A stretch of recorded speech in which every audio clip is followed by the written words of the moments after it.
There it is. Okay. It's your show. Well, I gotta take a second to freeze the YouTube and stuff. The YouTubes. There we go. There we go. Are we live? We are live. I think we are live. Monday.com. Man, I got to try that, man. What is that? It's a way to organize this mess of what we call Straturday night. I didn't know it was a mess. Yeah. All right. 5 seconds, you guys. Here we go. Counting down. 4, 3. There we go. 2. Nope, too late. It's midnight. Happy birthday, Edward. Happy birthday, Eddie Van Halen. Yes, happy birthday, Eddie. East Coast edition. Meaning right. you guys. In my area, yeah. The guys that are half asleep. He'll be hopefully he'll be celebrating in what, 3 hours. Hopefully he has a great birthday. How old is he? What is he? Oh, geez. What year was he born? 64? 56 or something? I think he's 64. No, what year was he born? 56. I thought it was 56. 55. Is it 55? Oh. Got conflicting I remember reading years ago back. I do remember there being a couple of different conflicting dates. Or I mean, it was always January 26th, but what year? I think there was a couple conflicting dates I've seen. Yeah, it 55 or 56. It was 57. For the longest time, it was 1957 because Roth told everybody to lie about their age. Make yourselves 2 years younger. 2 years. I mean, for now, that's nothing. Like that survey that we saw where the guys filled out their sort of questionnaire. Remember you sent me that a couple months ago, probably, and they all said that they were much younger than they were. Oh yeah, that's right. In the Discord. Yeah, that really cool. Yeah, that was cool. Actually, it was like from some magazine from like 78 or 79. We'll try and dig that up. And it had Roth, Michael Anthony, Alex, and Edward in their handwriting, like answering questions and stuff. It was pretty. It's kind of like cool. Like in Playboy when they'd ask the models, they'd ask all like the random questions. What do you want to be when you grow up, and that kind of stuff. It was all silly answers. Favorite food, favorite colors. It was all stuff like that, right? I know I have it somewhere. We'll have to look that up. It's in the Discord. Yeah. Speaking of the Discord, I'm glad I remembered real quickly. I still have Namthrax. I made a NAM 2020 section in the Discord. And so I've been posting all my videos in there. And I encourage anybody that's watching this, join the official Johnny Beane Discord and post all your NAM videos. After a while, there was a lot of activity going on. I guess up until probably January, there was a lot of activity going on. And, then everybody had the holidays, and then probably NAM, a lot of people went out too. So hopefully we can get that back up and going. Thanks, Sandra. And I figured out I can post in there again. Oh yeah, you were having an issue. Remember I was telling you it wasn't letting me post stuff in there. I don't understand why. The administrator, right? Yeah. Hey, Sandra Pokerney, welcome. What is that's okay. Well, for me it's still January 25th. Dave's in the East too. I keep forgetting Dave's up in the New York area. Dave! Wow. Batman says, "Oh, thank you very much. You're looking good." Me. Yes, Dave. How are you feeling? You're doing well back at home, and I'm feeling great back at home. I'm actually in my computer chair right now. I took myself out of my wheelchair, put myself in my computer chair just so that I could feel normal for a little while, and I'm digging it. I'm digging the normalcy. But when I go back to the bedroom, I have to wheel myself back in there on the wheelchair. It's okay. Yeah. How long till you can be, mostly mobile? I'll find out on Thursday when I see the podiatrist, who is the guy that did the surgery. and we'll see. I change the bandage every 2 days, and it looks really good. There's a couple of spots that they're just a little soft yet. You know what I'm saying? They're Tender. healed. They're healed, but they're soft. So I think he just wants to make sure everything scabs over nicely, which is mostly done. And then, I'll start, good physical therapy. Like I'll go to outpatient physical therapy. Right now I have a girl coming here on Tuesdays and Thursdays. Really? Yeah. Does Desiree know? Yes. Yeah. Hey, fruitcake. Good to see you tonight. Hey, Gene. Not you, Dave. I'm talking. No, about I know, and you can call me fruitcake. I don't really mind. You can call me anything you want. Sizzle chest. Hey, you guys! Straturday night. It's it's been a couple weeks. Yeah, dude. Last week you guys looked like, oh man. I mean, I almost didn't want to watch a lot of it because it was just you guys just having so much fun. Jealousy, lots of jealousy. Oh man! Like Jay and I both said, last year. I think, we'll do it next year. So we'll see. Hopefully, we can get that together. You got to do it next year, man. Yeah. Yeah, you have to. I mean, but the thing is, you got to plan now. So I mean, I think when I get my tax return, I think that's what that's going to go to, and just put it away, and it's a good idea. That'll be my NAM money. Yeah.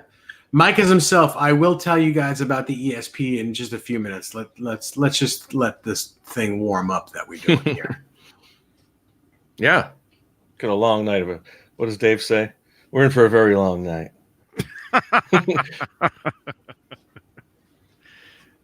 Yeah. Man, I have a small unboxing. Nothing crazy, but I do have a little item. We'll get to later. I do too, which I'm trying to figure out. Actually, I opened it. I might as well. I got this thing in the mail a couple days ago. Mystery? Well, it's a mystery, yeah. It's a pedal. Mm-hmm. Mini pedal. It's a mini pedal. What's the name? A company? I don't know if somebody sent me this, like as a gift. I don't know if I need to review this. I'm not sure. It didn't come with anything. There's like no instructions. Well, what's the return address? Is it like just direct from the company or from a company or it's an Amazon? It's an Amazon thing. Well, if it's an Amazon thing, then somebody bought it for you. Well, no, because there was this company telling me that they wanted me to review one of their pedals, and they would send it. Well, then that's probably it. It doesn't say. But they did. I mean, you'd think they'd give you some kind of a. It's like this was just sent. It was just sent through Amazon. There's no. It's got one of those Amazon slips. Mm-hmm. So I'm gonna assume. Well, I'm gonna look back through my messages and see if I'll contact. There was this company in somewhere overseas. They told me they wanted me to review their stuff, and I said, "Okay, send me." Wasn't Joyo? Joyo is a company that I've got a couple pedals from. They're good. They do little pedals too, like the little ones. Yeah. Well, this says it's a guitar. It says it's a looper. I don't know. So I'm not sure what it is. Well, I hope you figure that out. Yeah, I will. But anyway, that's my unboxing. Oh, wonderful. Do we get to look at the pedal, or I mean, can we check it out, or?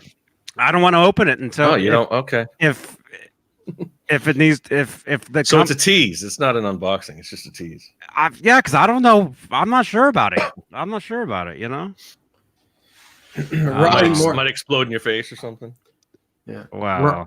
Raleigh Morgan asks if we or I think EVH will do a tribute to the 5150 like the 78 Eruption. I will tell you this. There was one in the works a few years ago. But as long as Gibson holds the patent to the correct headstock, there will not be a 5150 tribute. Is that the reason? I mean, because what is it? The Explorer headstock? Well, they own the rights to that. It's not just the Explorer headstock. It's the Kramer. It's the Kramer headstock. It's the 5150 headstock. But wasn't that modeled after an Explorer? No, it was kind of, but not really, because it's totally different. It's a different shape, and the Explorer headstock is tilted back where the 5150 wasn't. But since they own Kramer and they own the actual headstock, the 5150 headstock, the EVH can't use it.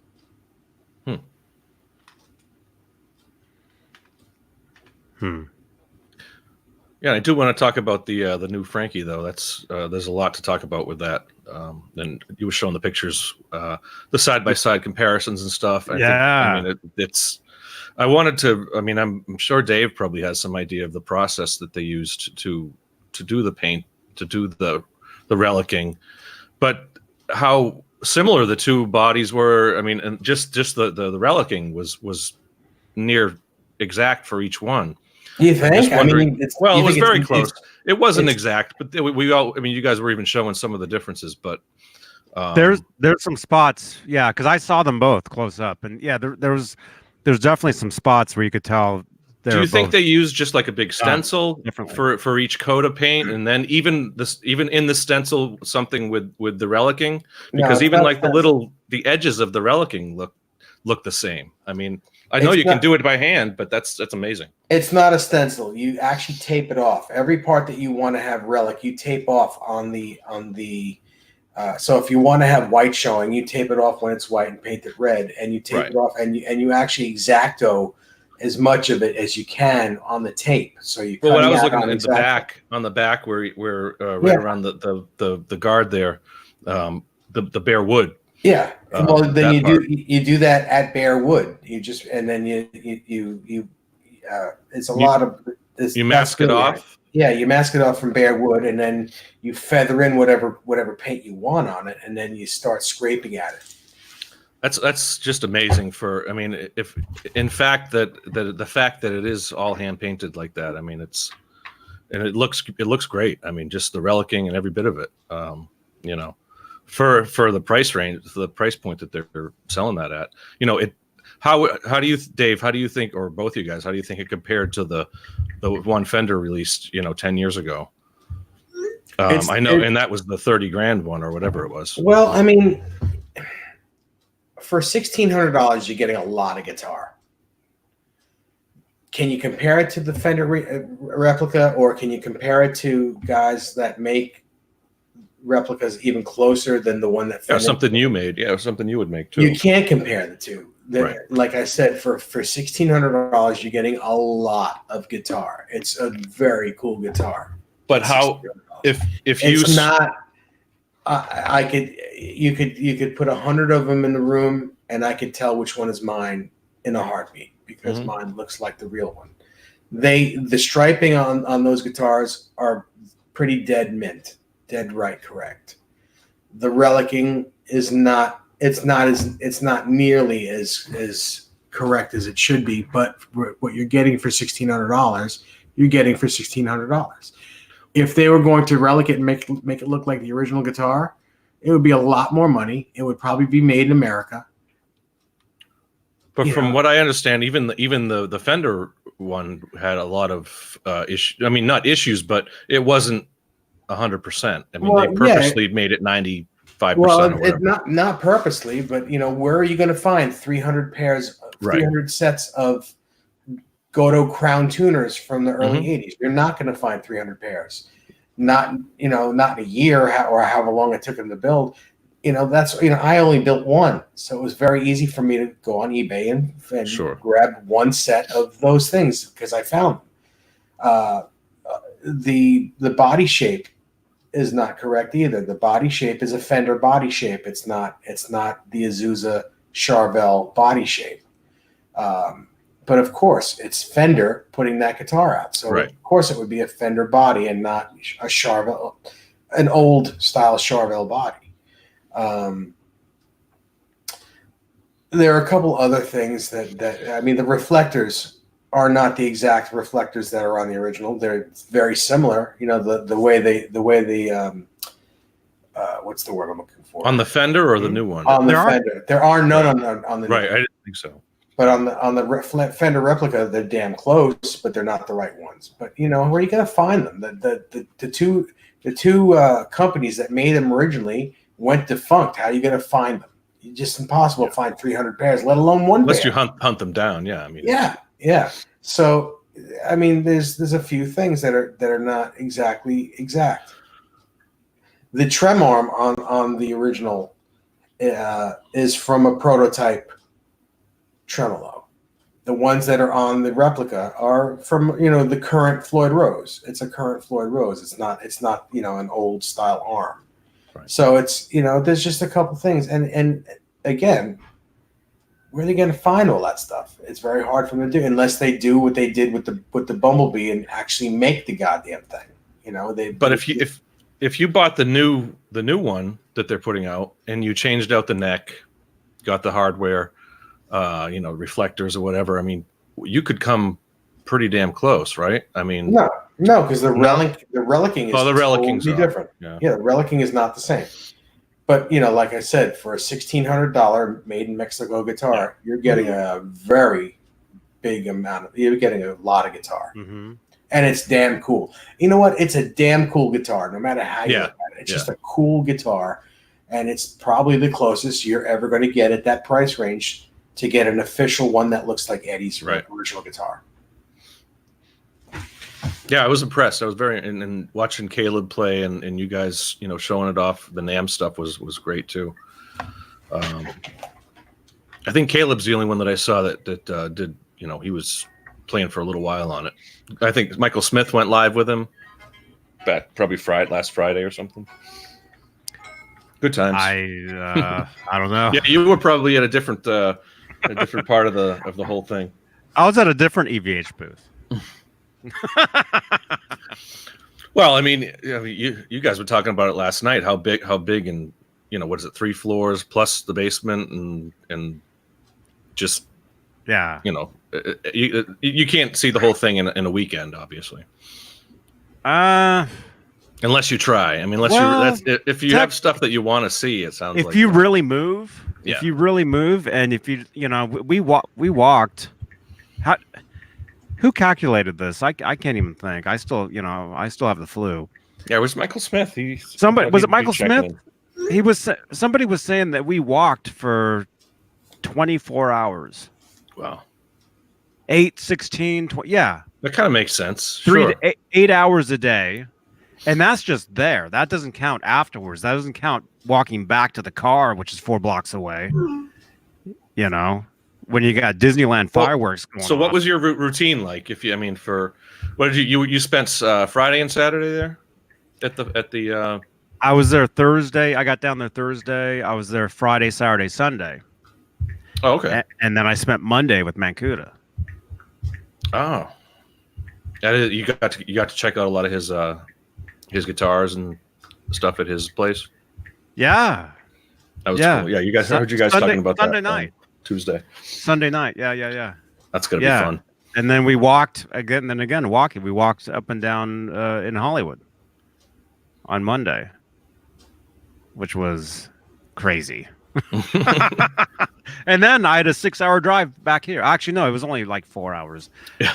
For some reason, the drive back is like takes a couple hours off than it does getting there. Yeah. Probably because of the traffic once you hit LA. I think it was only like 4 hours. 4 hours and something to get back. It was awesome. That's good. But yeah, as far as those EVH Stripe Series Frankies, they're awesome guitars. I mean, I say this every year, but it's the truth. Their Stripe Series guitars, they get better every year. Like every new one they put out, oh, that's my favorite one. Yeah. That's because they're better. They're always better. They look better. They feel better. JJ's House of Jams. Hey, man. Dude, it was great to see you, man. What was last year's? Was last year's the Shark or the 78? Last year was the Shark. The 78 and the Bumblebee are summer NAMM. Okay. Yeah. And from what I hear, from what I hear, Summer NAMM is pretty big for EVH. So it looks like they'll be doing a lot of from what Another new from what guitar. well, I don't know about replica? that. I don't. Well, we'll see. That'd be great. But it looks like some of the big EVH stuff will be announced at Summer NAMMs from now on. That's what I. That's what I think. And that makes sense because Chip is in Nashville. You know, the EVH branch of EVH is there, and that's where the Summer NAMM is in Nashville. Mm-hmm. Makes sense. It's like a home base. Mm-hmm. What he said. Who was that? Yeah. So anyway, yeah, NAMM was insane. So any questions you guys have or comments? I know I'm the only one sitting here so far that was there, but we actually have several people that are supposed to be jumping in that were there. Yeah, we'll definitely talk a little more about that. Mm-hmm. What about who's in the chat? I was just going to say, who's in the chat Who's tonight? watching this? We got 72 people looking at this thing. There's Michael Smith, Sean Zimmerman, Brett McCord, Nightbot, JJ's House of Jams, Janice Lala, Matthew Stewart, Brett McCord, Metal Mike 5150, Hugh Caldwell. Who else? John Windsor. I'm having computer problems. Fruitcake Tony, good to see you. Mickey Settlemeyer. And the rest, as we say, Mike, Chris Steve Bevan, Carmichael, Thomas Santiago, Batman. 7/8 was in there earlier, and Jay, where are you, man? I thought he'd be here with us. Yeah, and Batman, who are you again? You were saying something earlier how that's your new profile. Was there a Batman here before? Batman, I don't know. I thought it was Buttman. Fartman. I don't know. Buttman. That's a series of home videos. So I've heard. Thank you, Jay. Jay just Brett got out of the shitter. Oh, that's you. Wait a minute, Brett McCord. You have the same avatar for two different profiles? Batman and what? I don't know what's going on here. Holy crap! Oh, there you are. Okay. The freaking StreamYard. There it is. The comments, they jump. It's not in real time. Well, you got to watch it on the YouTube. Yeah, when my computer crashed. Yeah. So that's what sucks.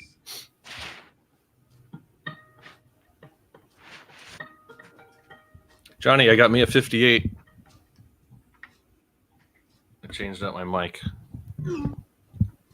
58's the way to go. 58 is the way to go. The other one I was using it's a better mic, but I think it's more of like it's called a 58 too. It's a Bear Dynamic 58, but it's more of a like an overhead almost. It's not phantom powered, but it's. So you just have it like that. Well, I could do that, yeah, and then but I don't know. I've used it to record. It's perfect for like a stereo, a stereo recording of a band or something like that. You can find the sweet spot in the room to do like a spaced pair. Yeah, exactly. Yeah, but this is good for what we do. Yes, it is. You got to love the 58. I do love the 58. I can't show. Although mine's a little beta than yours. Oh, do you have the beta? Nice. Yeah, mine's a beta 58. And mine's got the switch. Does yours have a switch? No, the swish. I know the switch. The swish, on-off switch.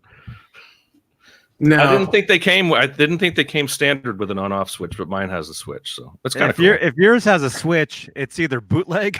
No, it's an option. It is an option. The 50 is it's it like a 58? Yeah, it's like a 58S or something like that. For swish. Switch. The on-off switch. You know what I'm saying? Am I making myself clear? I don't know. Like I said, I didn't think. Maybe it is a bootleg, but I know they come. It's usually an option. Well, yes, I've never heard of that. To tell you the truth, John BL. Let's find out. I've never heard of...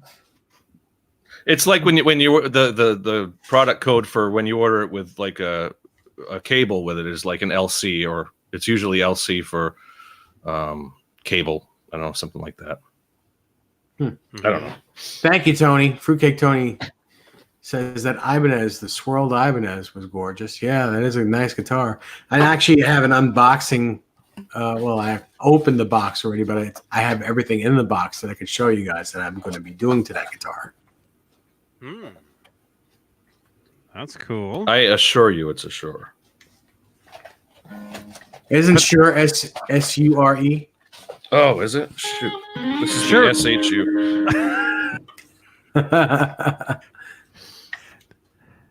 That said, "Are you?" and then it had a question mark. Are you sure you want this?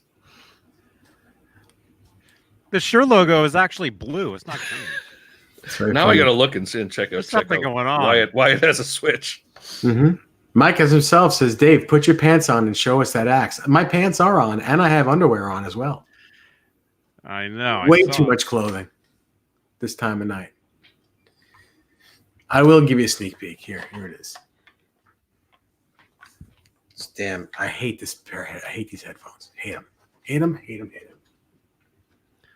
There you go. Yeah, 7 over 8 knows what we're talking about. Get in here, Jay. And I'll tell you about it in a little bit.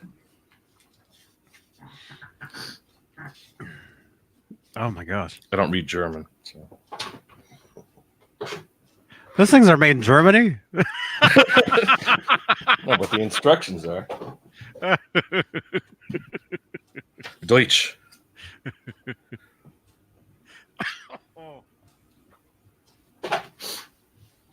Anywho. Yeah, anyway. What else did I have on my list tonight? I had a few things we could talk about. Hugh Caldwell says he loved the Sparkle Music Man Luke guitars. Yes, that man, they are gorgeous. I plan on owning at least one of those. Yeah, they looked pretty cool, huh? I think I'm going to do the aqua blue. Johnny, get a picture. Let me see those. I don't think I saw those. You have a picture of them? They're fantastic. Well, I've got video because I saw them. Let me. Well, let's check that out. Let me grab that real quick. And then as far as topics for tonight, I saw something about. What was it? Something about something. Yeah. It was something about something that I saw. I did want to. Well, I'll give you a highlight. I did want to touch on Joey Kramer. If you guys have heard about what that was it. To him. Oh, okay. That was it. That's an interesting story with him. Last night's show, definitely Josh was amazing. It was really cool to see him. It was cool, and him and we hung out for like an hour after we were done. Did you? Yeah. Yeah, we talked for like an after hour. He'd be happy to just and I'm like, shoot the I'm shit. thinking, how come we're not still live? Because this is actually way better than the actual. Do that all the time, yeah. You know. Mm-hmm. I did the Irish goodbye. I couldn't keep my eyes open anymore last night. Yeah, you guys. It was a long one last night, actually, wasn't it? I think almost 3 hours for a Friday night. Ted Sanchez wants to know what the neck profile of the Music Man Luke guitar is.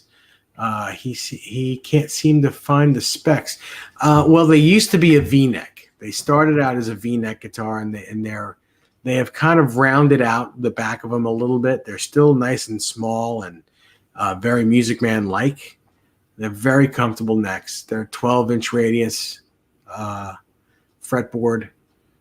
And the frets are vintage frets, but they are very, very comfortable.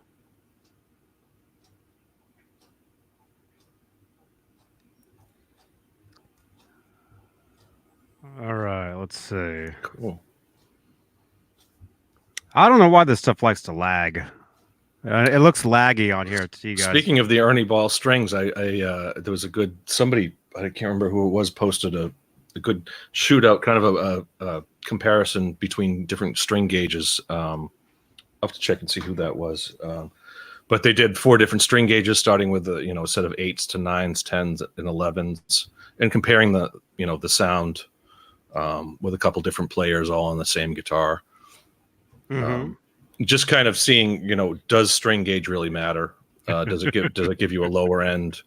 They had some interesting things to say about it. It was interesting. Let me say interesting again. This video won't even play. So Holy crap! I don't know why. I mean, the stream turd. They give you all these cool features, and then they just suck. Yeah, it was Beato that did the that video. Yes, I didn't. Yes, I saw Beato. the thumbnail. I didn't watch it though. It's interesting. I like that kind of because we've all heard as we learned about guitars and stuff. The little things that even putting stickers on your guitar hurts the sound or something like that. But does it really? It hurts the feelings. Yes, it hurts the guitar's feelings. Yeah, but It hurts the I person's didn't feelings hear a that's big playing the difference. guitar. I didn't hear a big difference in them, but they did the comparison, and they heard some significant differences. I don't know. I just got my first follower over on Byte. Are you on there? No, I've never. Oh, that heard was from something else. That was something else to mention. Here, let me. I don't know why. Oh, there. Oh, There it is. finally. Oh, there you go.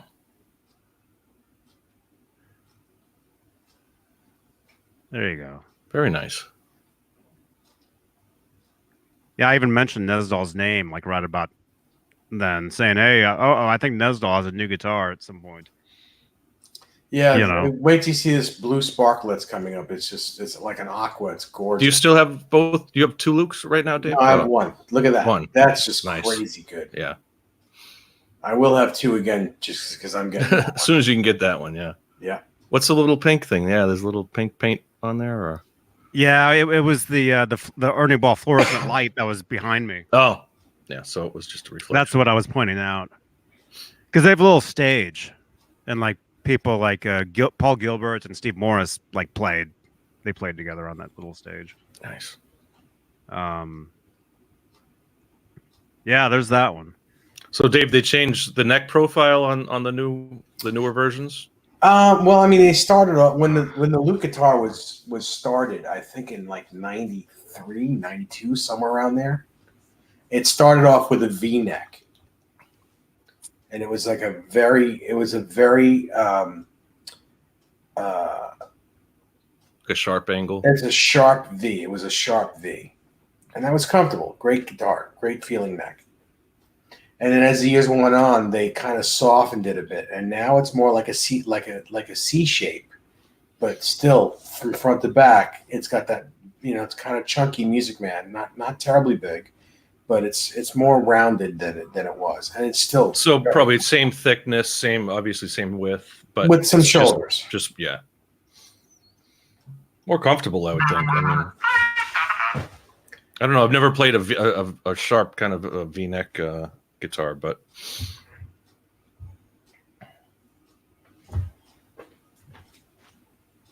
Hugh Caldwell wants one.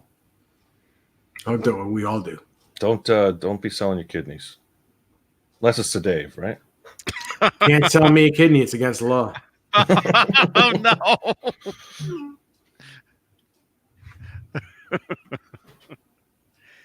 Wow. I guess I'll just say this right now. If any of you guys are on, if you're on Byte, which is a little online community, you can add me. It's just Johnny Beane is my name over there. Wolfgang Van Halen announced that he was on there, and that he was going to be posting clips of his new music over there. Oh, that's good. So anything posting, any regular posts from those guys is great to hear, just because it kind of means things are okay. And I guess that's the way I'd read into it, that if he's got the time to do that, then things are okay, things are good. Mm-hmm. Yeah, he posted a pretty cool little clip of him playing the bass, doing a bass thing, and it sounded cool. What was he playing? One of his customs? Original. Oh, the bass itself? Yeah. Let me see. Let's see. I wonder when he's going to come out with some his line of guitars, bass guitars. I would think at some point. We've been saying that for years. Definitely at some point. There he is. Let's see. Oh. I can't have the music on here because he's going to release the music at some point, and it's going to come back and haunt this video. I can't play the audio. I'll show you guys the clip though.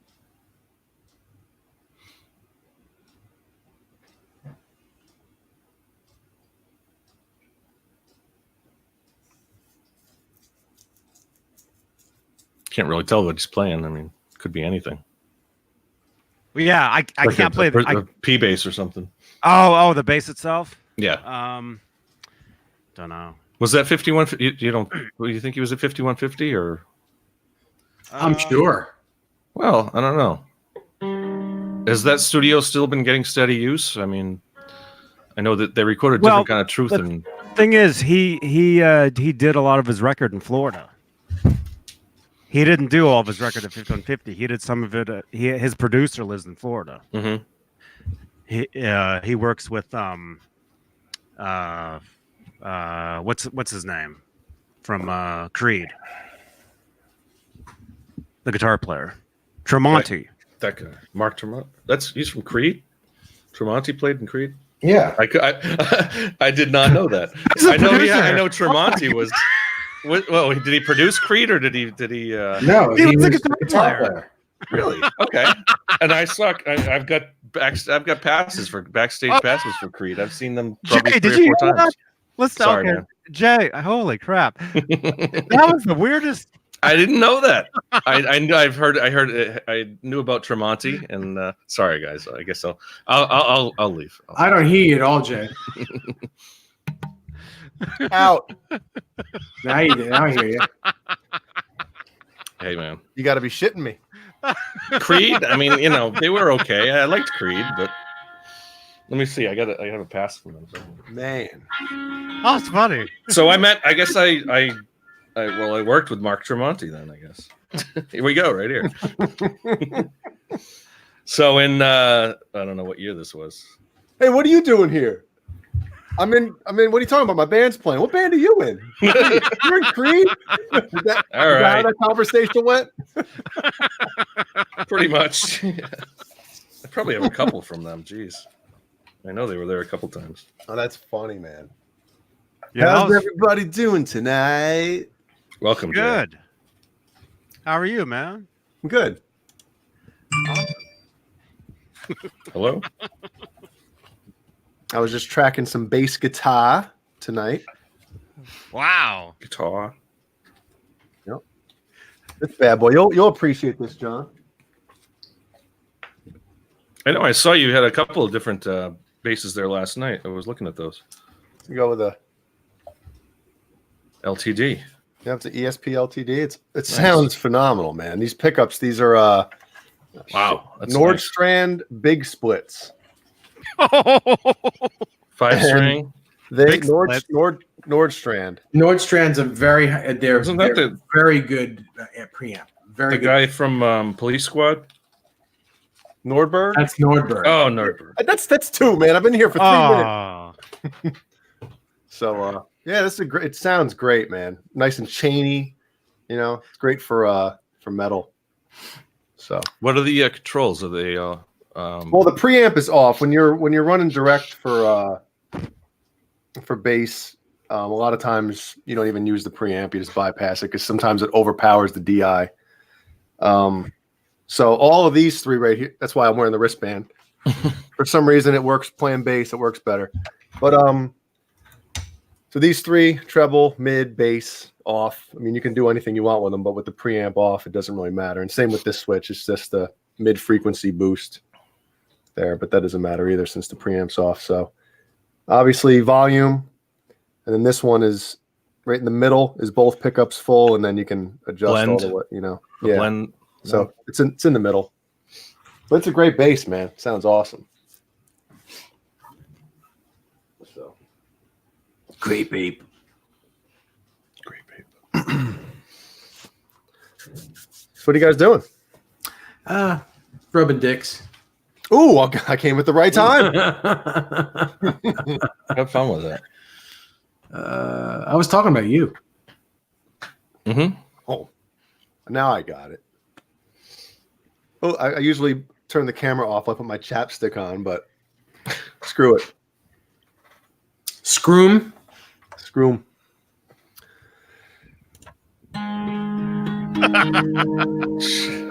Hey now. Wow. Yep.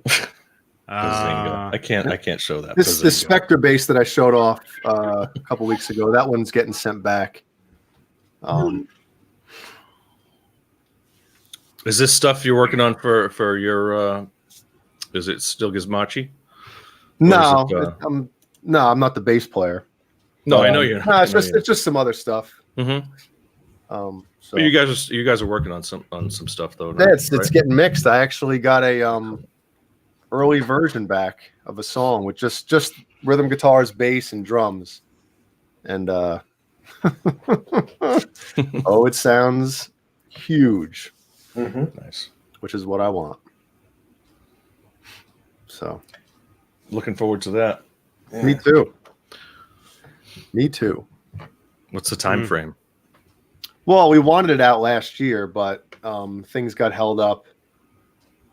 Because I was going to be the one mixing it, but it got to the point where, I was making 6, 7, 8, 9 mixes of a song.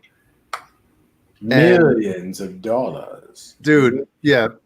It got to the point where Your ears were getting tired. no, it's different. Like I can mix somebody else's song, Right. It's weird. I was explaining this to somebody, but if somebody sends me a song to mix, whether it's the demo, usually they'll send me a demo or a rough whatever bounce that they've done, and instantly as I'm listening to it, I kind of hear or visualize where everything should be and the sounds. With my own stuff, I couldn't do that. I was like second guessing everything I was doing, every move I would make. I'd reamp the guitars. Every breath you take. I like that song. I like that sound for that guitar. And then the next day I'll be like, well, let me try a different amp or something like that, and just it went It's nowhere. got to be different doing your own stuff. It totally is, man. It totally is. And then the band was getting frustrated too. Like I'd send a mix, I'd get some notes back, especially one dude. I'm not going to name him, but, and then like it just got to the point where I was like, guys, I think we should hand this off to somebody else. And I'm glad we did. So. Mm-hmm. Yeah, I'll talk about from my own experience. When I'm working on my own music, stuff's never done. Yeah, you can never finish it because it can always be better. You can always add more to it, but you don't want like too much crap all over it. Yeah, but there comes a time when you just got to say it's done. Oh, of course. And I will tell you, the second I uploaded the entire album into Dropbox, like the Pro Tools sessions, I was telling Jeannie the night after the morning after I uploaded the whole session, the whole album, I was like, you cannot believe the weight that's off my shoulders right now. You know what I mean? Because like it was like, yes, I'm free of it. Yeah. Mm-hmm. Brett McCord, this is not an HM Strat. This is a vintage 1983 ESP M1. Did you want to tell us about it? Or you want to wait? I don't know. Yeah, I can wait a little bit. I just, Brett I'm liking McCord, that too. Is that an HM Strat? Like, no. Yeah. John, you're like, how sometimes if I like laugh too hard or blush or something, I blend in with my wall behind me. You're blended in with yours. You're like green tonight, man. What are you talking about? Yeah. Is he green to anybody else? Yeah, you're the same color as your I'm wall. green. Yes. I don't know, man. Oh, It's I like- see his eyes are 10 feet. move that poster behind you, and your face will blend right in with the With the wall, like the cream. It's the same. It's the same color. Yeah, It's the light. Look at It's whatever light is on you. Yeah, is like coloring. my hand is. Yeah. You almost look like you have anthrax. Imagine if his walls were really painted that color. Like the lightest shade of puke green. I don't know. It does look kind of green, but oh well. I'd have to get some different lights or something. Mm-hmm. Just use some off the shelf stuff here. And Nesdal. Yes. Do you know Bob Ross? Bob Ross, the painter. Rob Ross. I was gonna say I was watching Bob Ross the other day.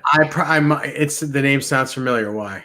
Because I'm getting Facebook requests all day long today, probably because of NAM. Like I've got nonstop, and every time mutual friend Dave Nesdal. Every time I know your pain. And you know what? I usually friend people that have like 50 or more. 50 or more. It says 60. Friends. Yeah. If they had 50 or Craig, more, Michael Smith, Craig, Caleb, and Alan those guys are our close friends. Hazansky, Well, Hubbard. Most of those guys Well, are maybe not him. close friends. These are all the names I'm seeing on here. So he's playing a Van Halen guitar in his profile pic. So I mean, he's got to be a good guy. You could friend him. He likes Van Halen. He's got to be a good guy. Okay. Yeah, because I don't. Happy little trees. Anyway, I know you're a very private guy. You don't friend people you don't know. Me, on the other hand, if they have a Van Halen guitar, if it's Van Halen related, if and they a have bikini, bunch of the same friends. No, I tend to not friend women. I tend to not, unless they're friends. Unless of the they're show. really hot. Unless they're friends of the show here. I tend to not.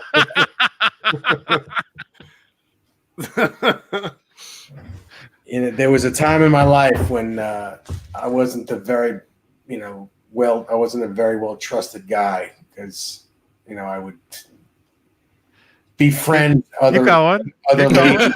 No, I would befriend other ladies, and it wouldn't. I wouldn't do anything. I wasn't trying to do anything, but and other ladies in my life didn't trust me the way that Desiree trusts me. So I try to keep that. I try to keep that respect. So respect. Ain't that right? Ain't that right, Chris? Huh? He says unless they're in a bikini. Carolina. It was Chris's birthday yesterday. Happy birthday! Oh, happy birthday, Chris! Yeah. Oh, happy birthday, man. Hey, we got enough room for him, Johnny? If he wants to come in. Or does he have to make an appointment? Does he have to make an appointment? If you leave. Oh, I'm gonna leave. Okay, because eventually I'm gonna. Because like 5 other people want in here. I was gonna say something funny, but it's gone. He's getting late. He's not gonna be up much longer. Chris, do you have furniture yet? Did you move? Oh, that was the guy with the lamp in the back. Really? That was him? Yeah. I'm completely lost. You got John Biel, who didn't know that Mark Tremonti was in Creed, and you got Johnny Beane not knowing. I'll own that, man. I did not know knowing that. who his recent past. No. Gibbs, I've had a whole week of NAMM. This whole week to me feels like a month. Plus I have Namthrax. No, you don't. No, you don't. You don't. Because quite frankly, you're fine, Johnny. You're all right. Quite frankly, because you're sick now, you actually caught it before you went to NAMM. You couldn't have picked it up that quickly. That's not true. That is true. I don't know. Jeannie, I don't how know. many hours of is she watching? Yeah, get Jeannie up here. Because both Steve Carmichael. Oh, Steve, hey. He just followed me over on Byte. Thank you, Steve Carmichael. Mancuda and I both woke up with that cough. Because you were probably kissing him like a week beforehand. Jeannie, are you watching? No, he was kissing me. Give me a thumbs up if you're watching. It wasn't mutual. Ellie's sleeping in our bed tonight. I have the baby monitor on. So No. give me a thumbs up if you're watching. She's not watching. Oh, yes, she is. She said, yes, what? How long does it take to remember last year when we went to that horror convention and I got the super rare. flu. How long does it take if you catch something? How long does it take? What is it? An intubation or something period or whatever the incubation? Hell it is? Yeah, incubation. What's intubation and That's intubation is when you clear the. I think you clear my wife's a nurse. I don't know any of it. Intubating. It's similar to masturbating. I was going to say that's why I know what that is. Let's see what we got here. Well, wait, Chris is a nurse too. Oh, they got the lamp in the back. Good night, noise. Oh yeah, he's chiming in. The leg lamp. Could be a week or two before you get any symptoms. Thank you. Yeah, I would. I mean, was there anyone walking around with like a mask on or like Yes, like several people are walking around with masks on. Well, that's probably smart, man. But you look like an idiot. I don't know. You look silly. But no, those things are. It makes sense, man. Those things are on style now. Yeah, those things you can actually get those. That's actually like a stylish thing to wear now as a mask. And well, we should all start true. doing. I mean, I know Japan and Asia. I don't know if it's just Japan or a lot of them do that. Makes sense.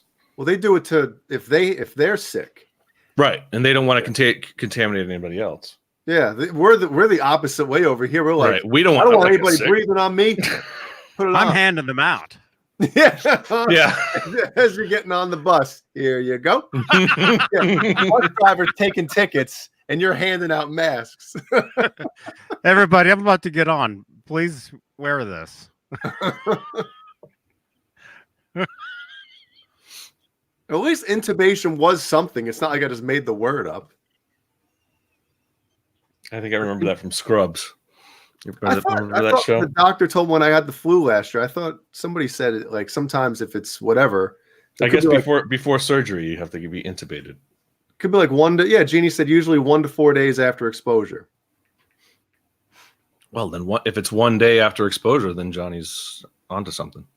Yeah, I mean, yeah. Let's say I would think it could Thursday. happen if it's really. I was there prominent. Thursday, and then by Monday I'm feeling it. Yeah. Well, that's a long time. That horror convention was 2 days long, and I remember on the drive back, I felt it in my throat. I was like, "Uh-oh, I'm going to get sick." Yeah. And then no, that's not what you felt in the back of your throat. Mancuda Thrax. Mancuda Thrax. Yeah. Hey, Dwight Bailey. Hey, Dwight Bailey. Yes, hi, Dwight. And Hugh Caldwell and Brett My voice McCord. is quite low tonight. It's low, right? Sounds different. Low. Not really. Man, it feels like I'm. That's a decent album from Testament.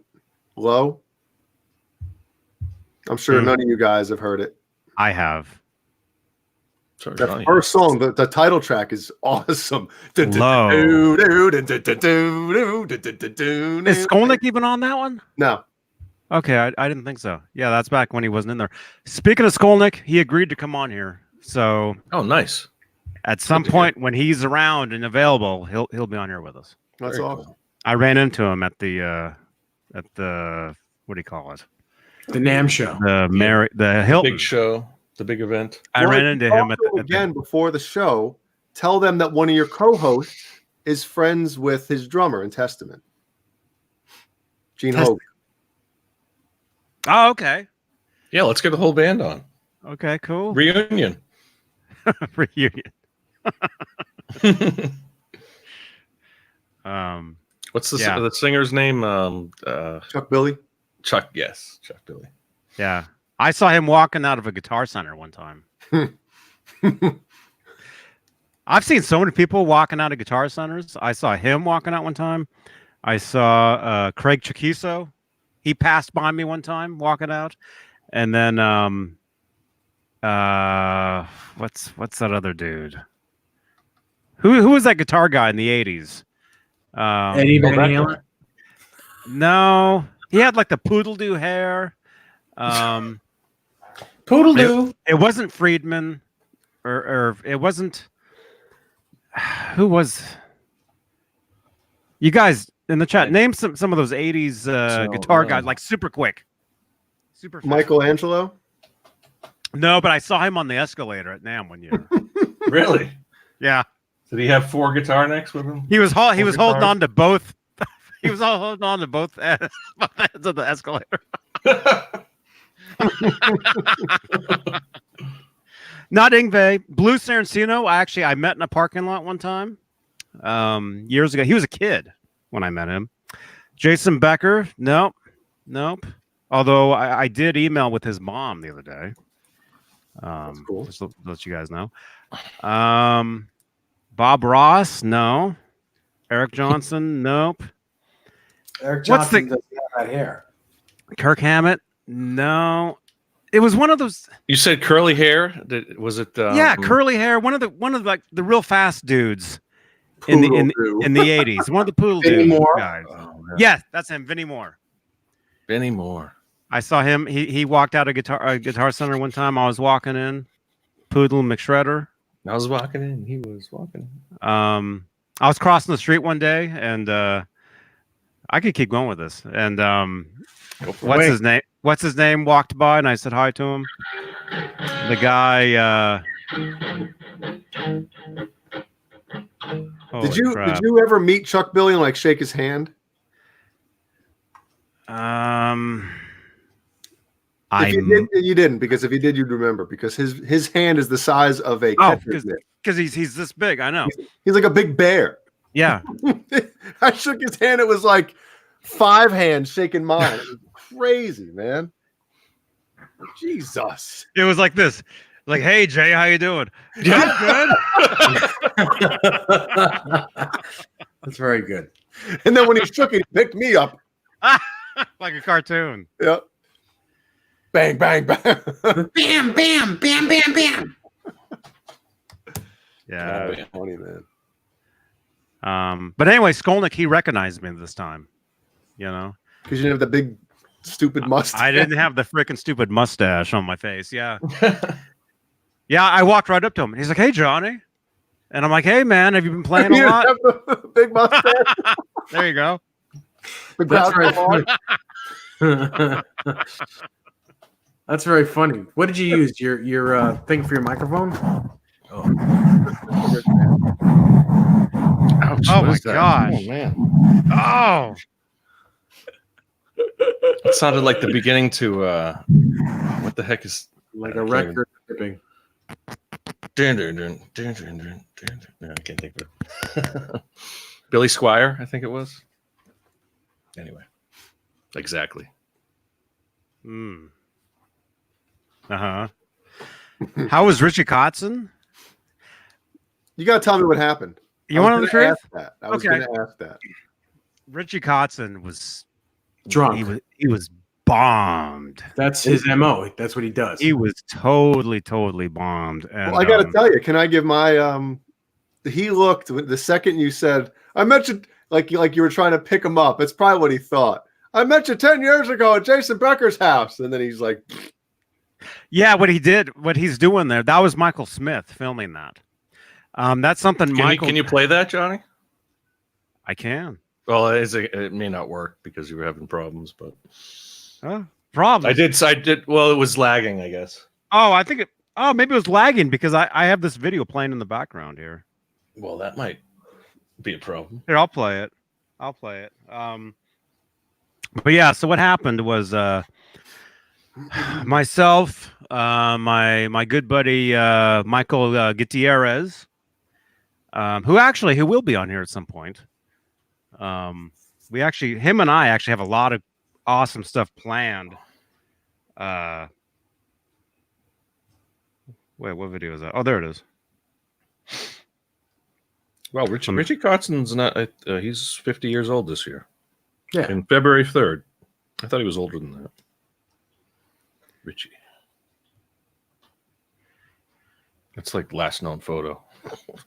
his old iPad, man, that thing was awesome.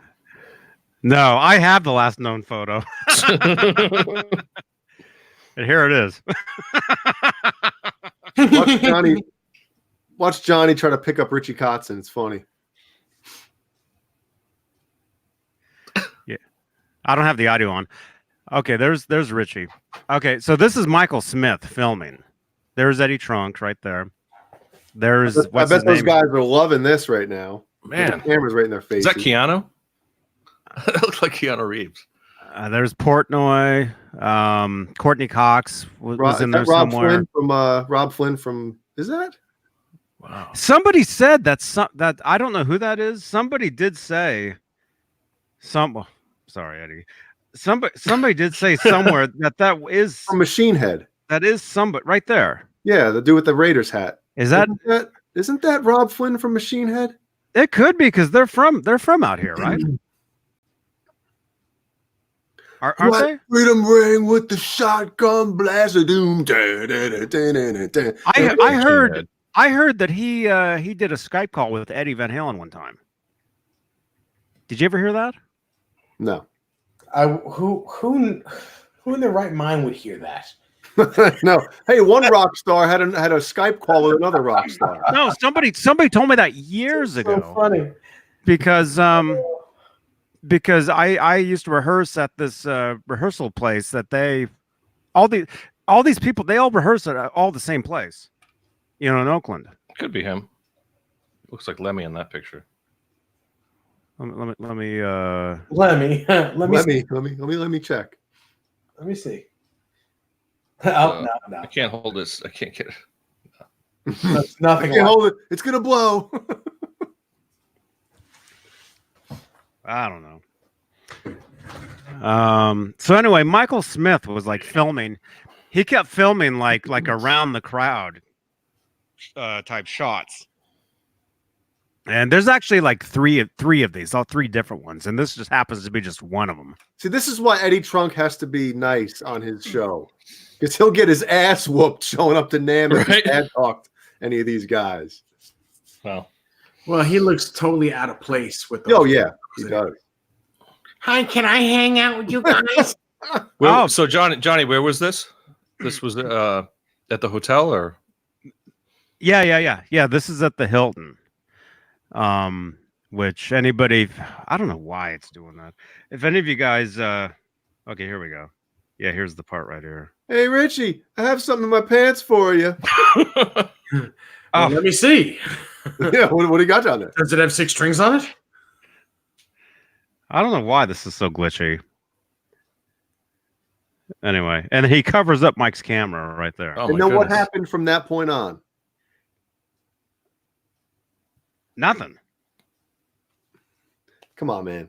Nothing happened. What did he say to you? Get the camera out of my face? No. He didn't say anything like that. Was he mad that the camera was there, or? Well, I don't know. He wasn't mad, but he probably just doesn't want to be, he doesn't want people to see him drunk. So what did he say? Truthfully, I don't think he said anything. I don't think he said anything. I was talking to him. I was telling him well, you heard me. I was telling him I had met him 10 years ago at Jason's house. I remember walking through the front door and he was sitting there on the couch. And he's like, "Hey, I'm Richie." And I shook his hand. And then you guys have probably seen that video that I filmed in Jason's backyard with him singing and playing the guitar facing Jason. Maybe you saw, I don't know. I probably he said nothing and looked away, like it just ignored you. Yeah. Oh, that's even better. Yeah. No. I mean, I'll tell you, the last 3 times I've met him, I've talked to him, and he's just like taken off, like not even responded. So then, why do you even bother? Why would you even? Well, he was right there. He was right there. But the truth is, the last 3 times I've actually been in his face and talked to him, like he's ignored me. And it's very weird. Well, that's just, to me, that's like he thinks he's, I don't want to say stuff like this on here. Never mind. I'm sorry. Yeah. Well, no, I mean, I'll say it. I met him at NAMM one year, and actually Eddie Trunk was with him that time, and he was signing autographs for somebody, and I was right in his face. I'm like, "Hey, blah blah blah." I was talking to him. He just turns around, goes. I went to a show that he was playing at. He walked right past me, and I'm like, "Hey," I started talking to him, kept going. So it seems like he just ignores people. Yeah, it sounds like it. Or just you, which is weird. Or maybe just me, except for that one time when he introduced. when he introduced himself to me. That was the only time he's him and ever Phil Collin are in on it, Cahoots. They're in cahoots with each other. But it's weird. It's very weird. It's like you can talk to him and he just turns around, walks away, or just totally ignores you. He's in another world, man. Which I mean, in that video, it's so loud. I mean, there's so many. There's not just the people there. There's live music playing on a stage, so it's very, very loud. Yeah, I can imagine. I mean, Michael Smith, you were there. He was being pulled in every direction. Yeah. And what did you expect him to say? Oh, cool, man. Johnny, I haven't seen you since last year. I didn't care. I mean, I didn't care what he would have said. I mean, he just, because he was hanging out, him and Eddie Trunk and Portnoy, they were all three. Michael Smith, jump in here, man. They were all three hanging out there next to us for like 2 hours, just standing there. Were we just like standing like a foot away, just like yeah, for like 2 hours? You were that guy. We're just like right. Well, I was leaning up against a table, which in a place like that, if you can get that, you keep it. Like in Dumb and Dumber. Yeah. When he's got his ass out on the table. Were you watching that earlier tonight? I was watching that earlier. No, tonight. but it's on Comedy Central. It's one of the best comedies. It's such a good movie. Michael Smith, yeah, man. Holy crap. Anyway, anyway, that was at the Hilton. That would have been Saturday. That would have been Saturday night right there. And again, Straturday night. Yep, John BL. I was in the group chat with you guys saying, "Are we going to do a show last Saturday?" And I'm like, well, I was on. Well, at least I knew you. I'm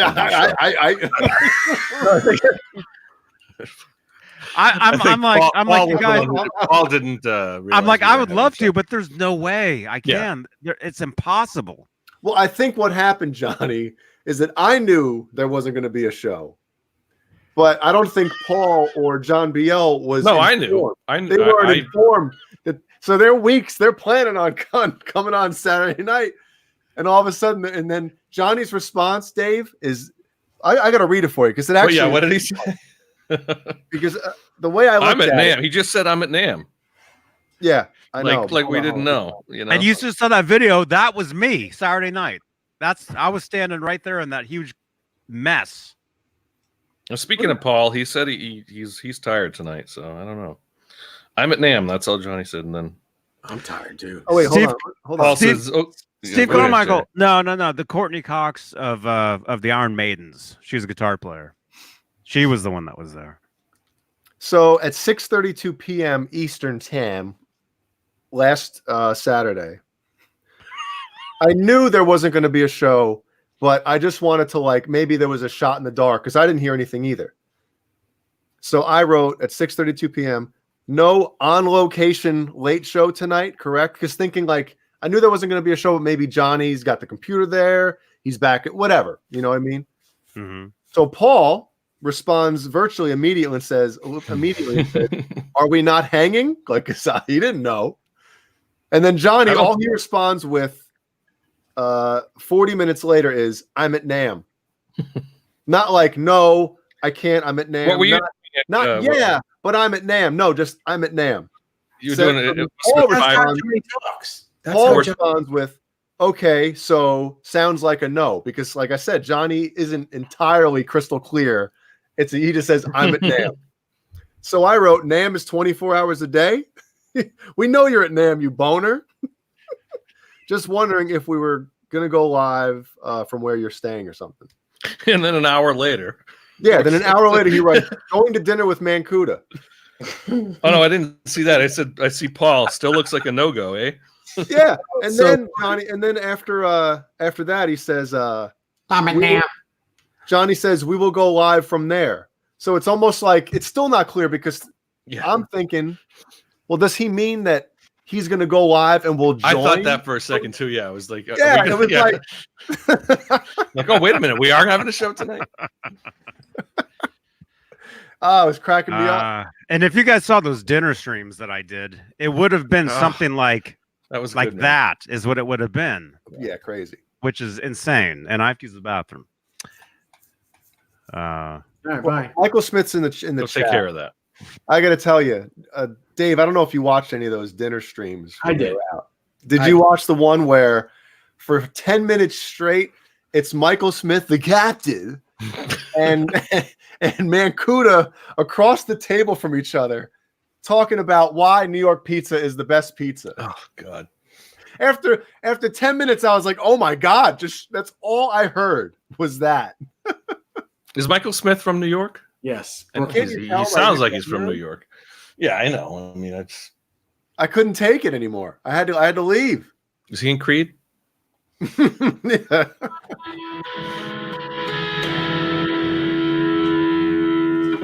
So, Dave, how does that neck feel? What's the rate? Is that like a normal? Flat. This is flat. It's very Ibanez-like flat. Wow. Yeah. In 1983, that was, before a lot of the Ibanez Super Strats, right? I mean, when did Ibanez start doing the Super Strat thing? 87. Yeah. So it was like Charvel was the only other company This around is that time. This is very much a Strat headstock Charvel type guitar. It's just incredible. What a great guitar. And now that I got new pots put in today, it's the whole guitar's alive. It's just that, Dave, you, update the RG Gem. Oh, that brings me to let me just get the box. Excuse me 1 second. The box. Oh, he's gonna tease us with just the box. Ow.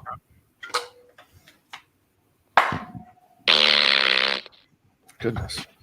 Shit.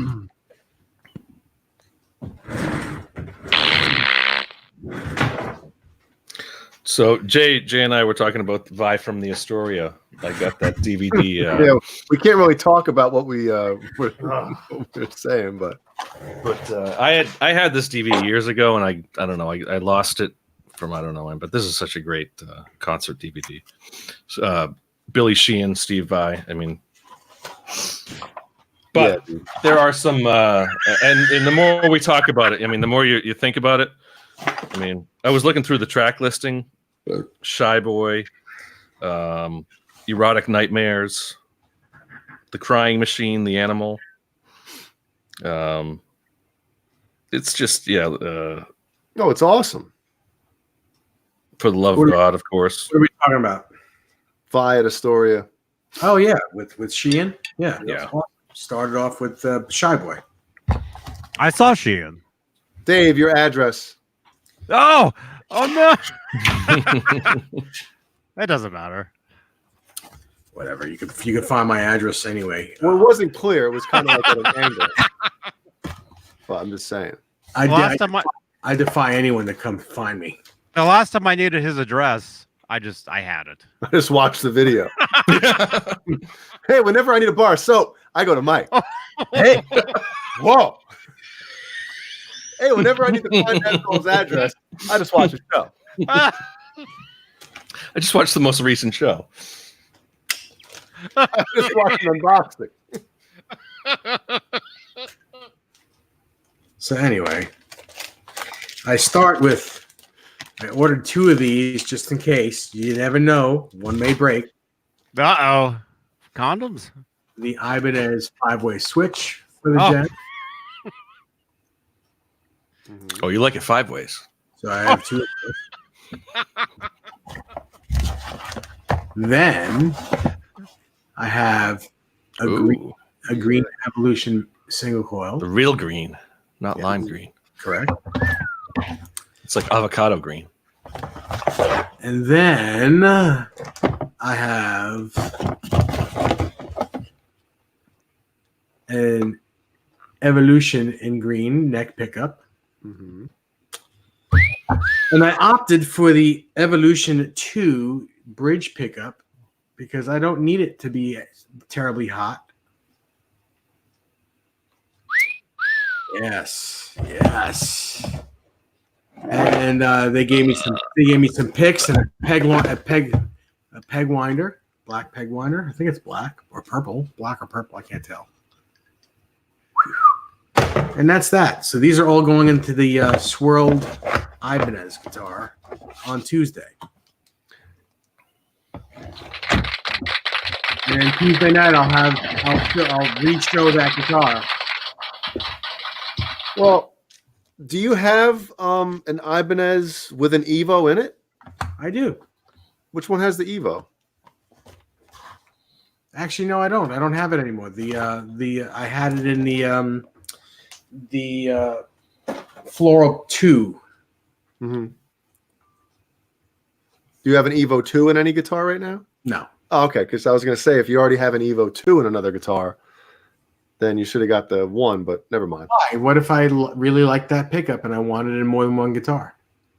Yeah. Is that okay with you, Jay? No, it's not. I'm just thinking 2 different Ibanez, 2 different pickups. But if you don't have the Evo 2, but, that's only great if you're going to record and you want something slightly different. I don't really care.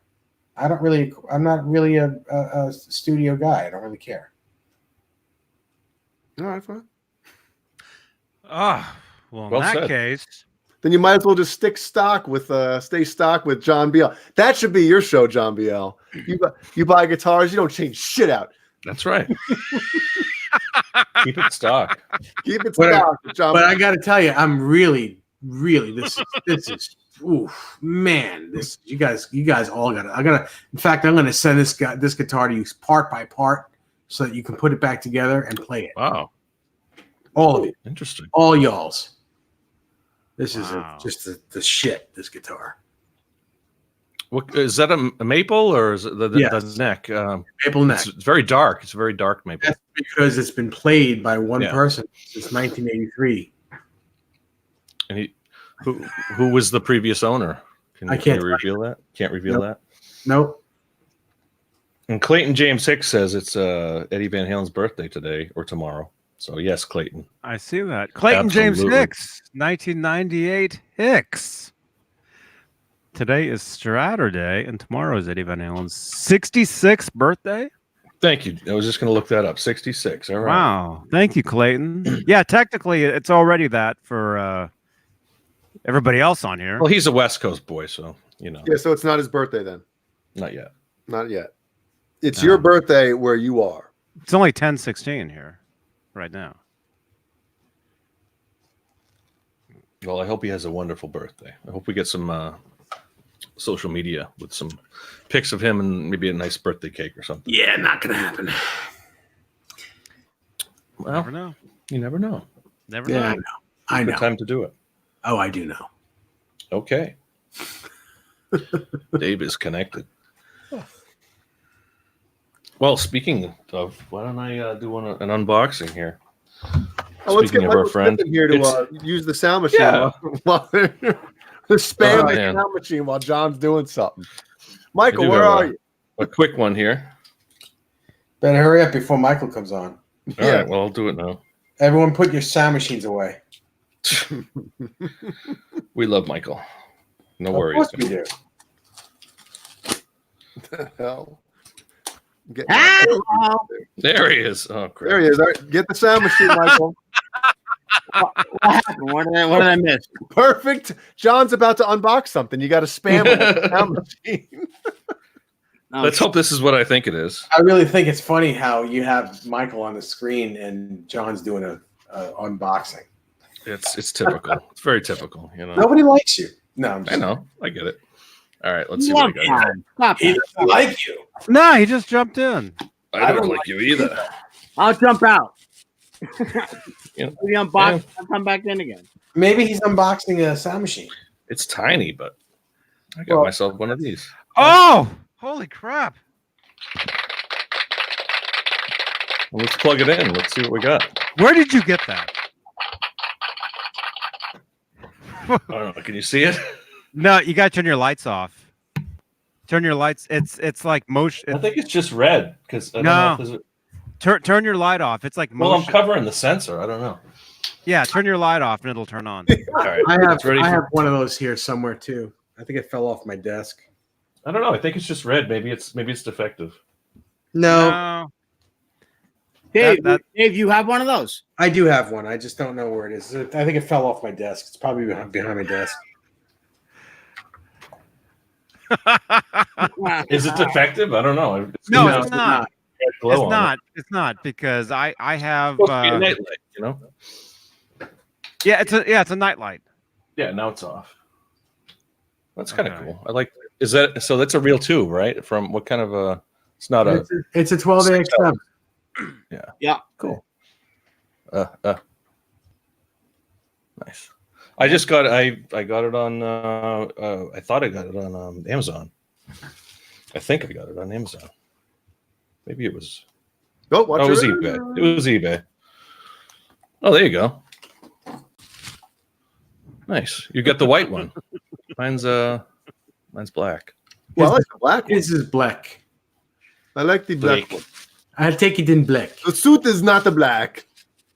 Wait a minute. Okay. This There one? it is. Put it black.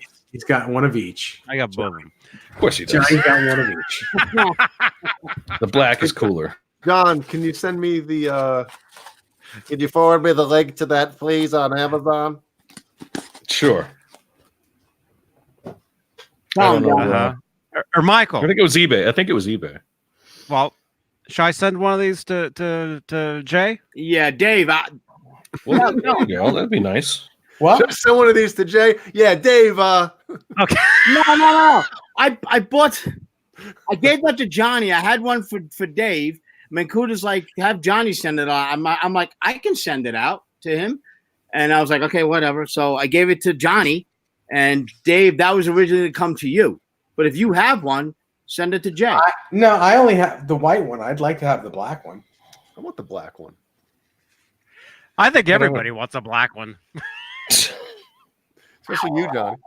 I've got to share it with Look, you. it's black, but it's black. Well, that was going to be a surprise for you, Dave. That's all right. Well, I'm not even getting it now. So fuck me. I got something else is coming for you, though. Ooh. Yeah. Yeah, I got something else for you from there. Look at that. There you go, Jay. I sent that out. I'm not gonna ask if it has 6 strings on it because I already got that. No. Well, look at the link he sent me. Uh-oh. I can't bring it. What's it called? I'm trying. It's close. Okay. Is that King Kong Dong? Can't see it. Bring it back slowly. Just tell us what it said. I didn't even look. Bay. Bay? Aeroplane. Yeah. Sent me a bad link. Maybe it's out. Maybe it's sold out. I don't know. WCW sold out. Baby. How's everybody doing, man? Damn chair. Doing good. How are you doing, Michael? Good, I'm man. doing well. Doing well. Doing all right. Trying to get over this cold I got here. So there's more than 10 available, Jay. So You too, huh? Oh, hell. These guys don't believe me that I have something, man. You definitely. I didn't say that. I think it's realistic. Well, my nose starts running again. I'll go up real close. You can watch the snot fall out of my head. Hey, did you guys see this? Oh. CHS Custom Guitars just got this in. They're going to redo it in green, I guess. Oh, badass. Look at that. Yeah, I saw it. Is it a 6-string bass or a baritone? What is the Baritone. It's just like Ed's. Actually, I saw it. He's already got it apart and sanded down already. That's Wow. cool. That's nuts. Says Greg is just in for complete refinish in green. Pics don't show, but it's not in good shape. Very bad finish on it. Stay tuned. Awesome. Is it a custom build or is it an OLP? I have no idea. No, it's not an OLP. It's a real deal. It's custom build, but it's like Ed's. awesome. See what the other pictures. Nope. Bet you that's going to look crazy when he's done with that, man. Oh, I bet. I bet. Oh, yeah. No doubt. Yep. Rico B wants to know where's Paul tonight. Is he tired? I heard you say earlier when Yeah, he checked in with us earlier. I don't know. He said he might show up, but He's tired. he's had a rough day. Let's give him a break. He had a rough day. tired. Yo, tie it. Yeah. Yeah, he was doing he was working for his radio station today all day. Great show last night, guys, with Josh, by the way. That was Yes, a lot of again, fun. yeah. A lot of fun with him. Very Great talented. player. Very talented kid. good And guy good- too, man. Good Good kid. head on his shoulders. Absolutely. Seems like it. Yep. Yeah. Do you guys? So it got me thinking. Do you guys think that kids today have an advantage over the way we learned to play Of guitar? course. 100%. That's not even the question. That's Yeah. I mean, it's like, you know, yeah. I mean, we started with like the Mel Bay books and stuff like that. I mean, at least I did, you know, and I just didn't. learning Oh my the rudiments, or you started by listening to music and trying to imitate it, right? I yeah, mean, but how about putting the needle off the record to learn one? that's what I'm saying. To get Yeah. one note that you missed, and Mhm. you know. Now the kids these days. Now they break it down on YouTube as soon as the track is released. They Someone's gotta make- out there with a breakdown video of it. Yeah, you can slow down a song and keep it in the same pitch and tune. Right. Play with Yeah. it now. I mean, you know, when if you tried to slow down a tune on a record, good luck. The pitch goes, unless you do it half speed. I mean, in half speed, you're still in tune, but you're listening to it super slow. It's they have such an advantage. Yeah, YouTube is just amazing. But at the same time, there are way more distractions nowadays. Agreed. So, Oh yeah. way too many distractions. So back then it was like, I'm gonna go in my room and play guitar all day. There was nothing. Well, it can work. It can work to your advantage too, though. I mean, there's so many resources, and you can look at it that way. That, you know, different YouTube videos or websites and just tablature and all that. You know, I mean, that's still my go-to if I want to learn how to play a song. I'll just look at the tab. But that's not always. I mean, correct. I think kids today are just watching YouTube, or, you know, they pick it up so much quicker than we did back in the day. It seems like, you know, I mean, all the younger guys that you've had on the show, and, you know, the Cameron Browns. Yeah, but those phenoms were this. It was the same type of thing, man. It was like you just see more of them now because we're connected to the world. More exposure, sure. We'd have no idea. You know, I don't want to. Well, we'd have no idea who Cameron Brown was back then unless he had an album out. You know what I'm saying? Like an album out that made it over here. Yeah, that made it over here. So we'd have no idea. I think that's what it is. It's like we're seeing all these kids, you know, just blasting the guitar away, and we're like, it seems like there are more, but I just think everybody's connected. Well, there probably are more, though. I mean, I think there's probably, you know, but there were people doing that back in our day too, sure. But well, hold on. I think in America, I don't know if I agree with that, because it seemed like when I went to high school, when my brother went to high school, who was 4 years older, it seemed like there were more people playing instruments. You know what I mean? In school, overall, sure. Yeah, a bigger percentage of people in your own high school class or whatever it was in your own high school. But then again, remember the music scene then, though, right, John? Yeah, it's completely different. Yeah, exactly. It's hard to find a guitar god these days. You know, unless it is a YouTuber or something like that. Or an already existing one. Yep. Right. Yeah. Exactly. Yeah. I mean, think of the music scene in, let's say, in the 80s or, you know, mid 80s, late 80s or early 90s. Well, look at who these kids' inspirations are. I mean, Eddie Van Halen's always at the top still. Yeah. Yeah. Yeah. But look at the music scene from back when we were in school. The most popular music was rock music. Mm-hmm. Yeah. Now it's not. No. So close. No. Not even close. But there was, I think it was the same guy that I was watching that string comparison of. He was talking about, you know, those like guitar gods back in the 80s and stuff. Nowadays, you don't see songs with guitar solos and stuff like that. But when you go to see these bands live, even if it's Britney Spears or someone, they always have a live guitarist that's out there shredding. And that's the legacy of, at least that's what this guy was saying. The same, I can't think of his name, the guy that was doing the string thing. But they always, if you want to, get the crowd going and you want to, rock, quote unquote rock, Taylor Swift or someone like any pop artist, they have a live guitarist out there that's going to shred a couple of solos that will get the crowd going. And that's I saw him. The height of a rock show. He was of a pop show. He was at the EVH booth with him and Brad Gillis. They were like both looking at that new Frankenstein guitar together. Sure. Hey, man. Yo. Oh, my goodness. Nerd crowded. Look at this. What's up, man? How's it going? Hey, Caleb. Hello, Captain. It's not that anymore. It's like it's just this. Caleb, when you guys go on tour and you come to my area, please let me introduce you. Of course. I give you. Ladies and gentlemen, The mighty. You're like, who? Huh? What? Who? Rick Vito, thank you. but you're gonna have that little breath at the end. I can't believe that stuck. Like Krusty the Clown.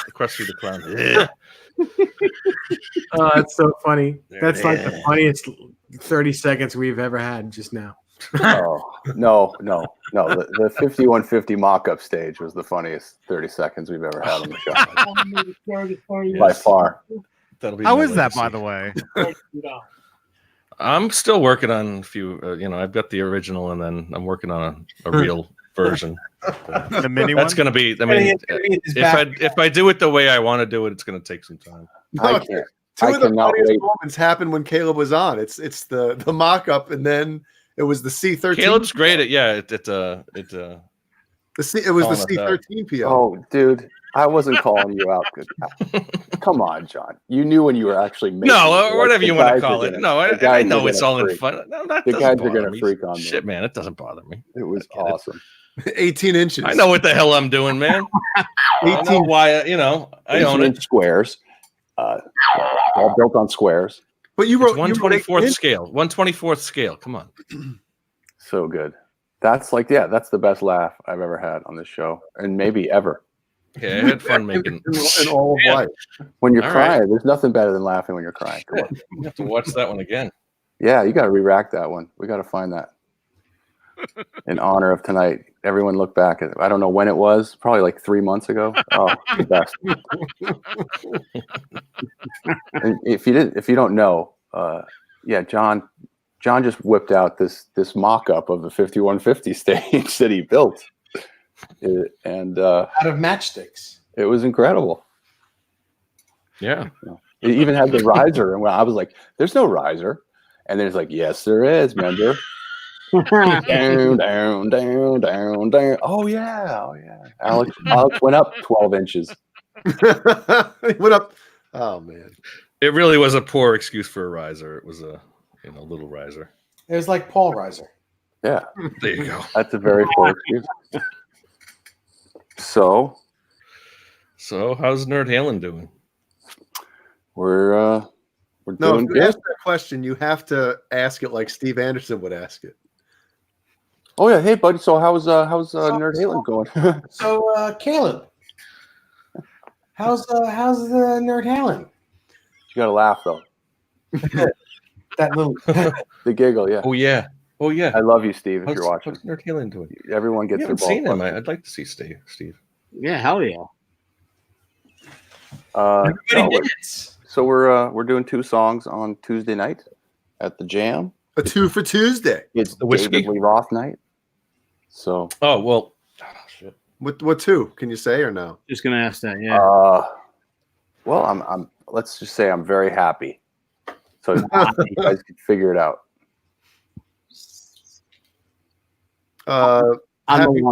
Happy trails and yeah. No, I mean like who if you were in a Van Halen tribute band and then you knew that there was all these other guys playing that night. There's like the singer from the Atomic Punks is going to be there.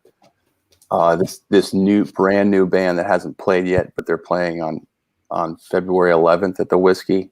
I think they're opening the Jam actually, but it's like an all-star Van Halen tribute. and they're just playing the music. But it's got Toshi from Kimmel, the guitar player in Kimmel's band. Mm-hmm. It's got Sean McNabb on bass and Joe Travers on drums. And I forgot the singer guy. I think it's the guy who sang with John 5 when they played the Whiskey with Michael Anthony. Do you remember that? Nice. Yeah, I remember that. Yeah. Yeah. But anyway, so there's so you might many need guys. these, Caleb, if you're if it's going to be a Condoms. David Lee Roth night. Oh. So this is another unboxing, quick Oh, unboxing. wow. Dude, FedEx. Oh my I'll have God. to send some of these. Yeah. Dude, FedEx, yeah, you got to bro. send Oh, those are cool, man. Where's the DeLorean, dude? Right. Are those I know. stickers? Are those actually stickers? Yeah, they're all stickers. They're all. Caleb, It's like 20, dude, 27 unused. That's Right on the badass, shirt. man. Oh, those are real? right on the Yeah, pocket. I gotta have the eat 'em and smile one. I'll send you guys some. I'll send you guys. Oh, some. I want I'd that. love to I think have I got that. like 30 of them. So Oh, dude. I was going to pass them out at the thing. well, what I'm thinking is gonna I'm just gonna like stick them around town and see how many stay. On girls' asses at the bus stop. Yeah. Meet John me Glenn. backstage. John Glenn incarcerated. Backstage. John, you could actually go to like any of his future concerts and walk around and hand those out. No, you could probably get Right. backstage with that on. Probably should, Caleb, you got to put it right on the pocket on the shirt, man. Yeah. Dude, get it to me before Tuesday. What is You this gotta little overnight it. Johnny? Overnight. Highlight this. What's this little sign on the bottom of the thing? Can you? Can't s- I I can't. put it close. Okay, pull it away. Oh, I slowly. think it's like an kind of like a. He's playing like a big.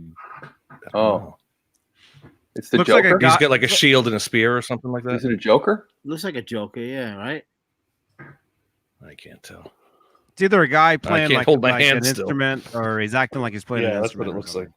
It's like the guy's playing like a wave runner board or something. I was gonna wait to unbox that, but I figured Caleb set it up. So Oh, cool. Those are cool, there we man. go. Yeah, Really- I saw that on, and there's another. I showed you guys. Well, not to. I know Caleb was setting up his Nerd Halen stuff, but the Zeke's road case that was on eBay. Did We anybody? can talk about that later. Oh, really? Yeah, Cool. Yeah. Zeke's gotta- briefcase or whatever. I gotta thank somebody. Is anybody friends with Mark Grant on Facebook? A guy named Mark Grant. Mark I Grant. don't know.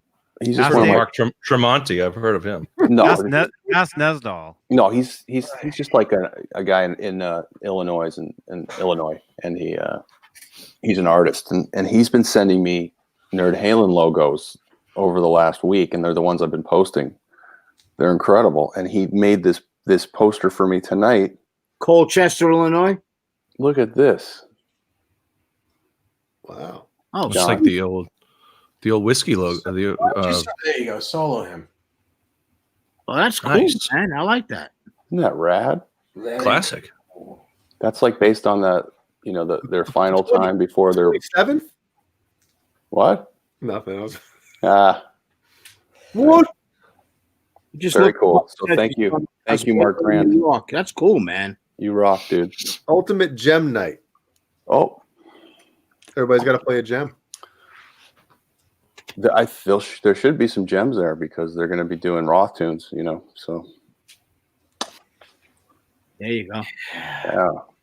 Anyway, it's their top 5 Van Halen songs of all time. We're playing 2 of them, so you can guess.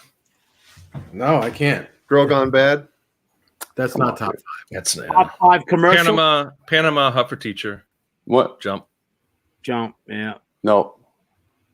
Are they Hot all for 80? Teacher. Both Hot for 84. Teacher. No. Hot for teacher. You really got me. Hot for teacher and Running with the Devil. Dave just played it. Dave just played it. Unchained. Yeah, Unchained. Unchained. Well, that's So- the one to play, man. Definitely. So yeah, no, it'll be fun. Exciting. Yes. NAMM was awesome, guys. You're coming out next year. Just do it. It's so much fun. God, it was a blast. It's best part about it is hanging out with everybody, no doubt. Yeah. Do you play the intro? Because I sound retarded right now. The intro to Unchained. I see 90% of people playing it wrong. There's one. Yeah, that one wait like extra note. It's got an extra. It's got an extra down. Yeah. Yeah, I do. I see so many people play. I'm like, no, the first time there's an extra chug. Exactly. Yeah, an extra chug. I make sure I get that. It just feels right that way. Yeah, it makes it like it grooves a little more. It's got that extra. Yeah. It's cool because we do like the whole crescendo. We always open with that song, so we do the whole. So crescendo. which solo do you do the video solo or the album solo, or you interchange them? Oh, you mean the solo from '81? Oakland, yeah. I want to learn that because I always dug that. Yeah, it's just so different. It was a cool little variation. Yeah, it's nothing like the other one. So, but no, I play the album version. So that's like a deep cut. Yeah. When you pick the songs, how many other bands are playing? I don't pick. How many other bands are playing? Who picks them? The host guy, Paul. Kind of assign a song. Oh, really? Okay. So what if every band played the same 2 songs? Right? Who plays it better? Battle of the bands. It's only going to be us. The only bands playing, I think, are us and the Brown M&Ms, and that's what their name is. And then everyone else is like, this guy from this band, this guy from that band on different songs and stuff. So the Brown M&Ms. That's usually how it goes. There's rarely do they have bands show up and play the jam. How many Van Halen tributes do you need in LA? Not a lot, but you know what? I mean, there's we're only have the official, the singer from the Atomic Punks is in the only like straight tribute band that I know that's on the bill. So. Is there such a thing as like an authorized tribute band, like one that they would endorse? Like, hell no. No, I wouldn't think so. No, I would band themselves. But I mean, there are some that the bands like. Don't the Atomic Punks kind of associate a little bit with the Van Halen camp? I don't think so. Not really. I think Dave once in a while mentions Ralph and says that there's this guy. His new band is from a couple of the tribute what did players, he say? right? What does he say about Ralph? No, he says that there's a guy who sounds just like me, and But I don't think Ralph sounds like Roth. Is he cool about it? Well, Ralph can do the Roth. He doesn't sound like Roth when he's doing Steel Panther, but he can do him perfect, and that's what he was doing in the Atomic Punks originally. Now there's another guy. Hal's got some great Roth. Yeah, Roth he loves and his theory is that he thinks that's just Dave making fun of Gene Simmons. Really? Yeah. That's his theory on that. Okay. What, from Just a Gigolo? Just that voice he uses, Just that lounge kind of. You think it's like Louis Armstrong or whatever, but I think he's actually doing. Could be anybody. I mean, Dave's influences were very eclectic. Yeah. Oh, definitely. And he had that going probably before. Now he's opening for Kiss. Exactly. Yeah. Now. But I see what you're saying with the Gene Simmons connection there. No, but Hal can do it, but Hal's got his own voice and he's got a great voice. So most of the time he's doing his own voice, and then he can goes back and forth, right? He can copy him if he wants, So, but it's like a tribute. It's more like a tribute, though. Yeah, because he's not trying to copy him. He's trying to do his own thing. No, we're trying to do Roth-esque. Do the gimmick. The gimmick is what we have and what no one else has. So we try to play that up as much as possible.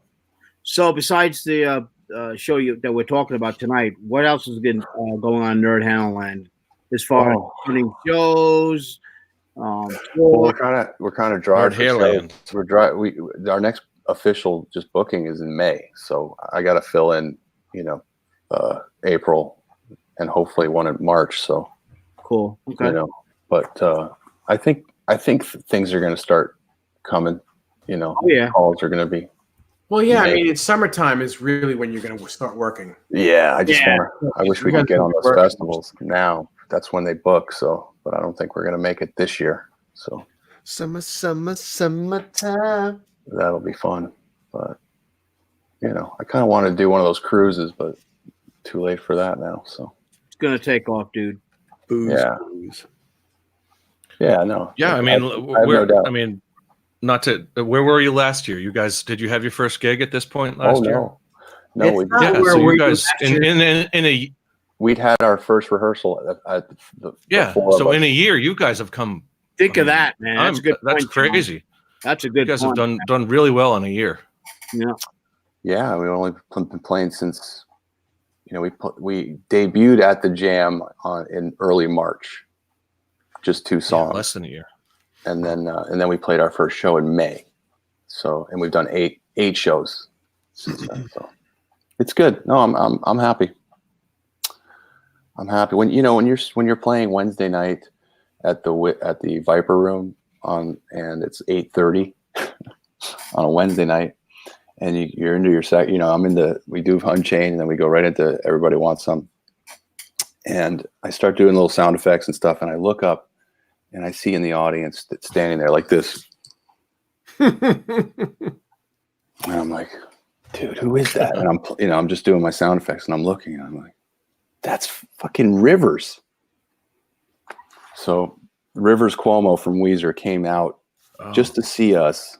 And then he left. I was thinking River Phoenix for a second. No, he died there. I was thinking I know. Mickey Rivers from the New York Yankees.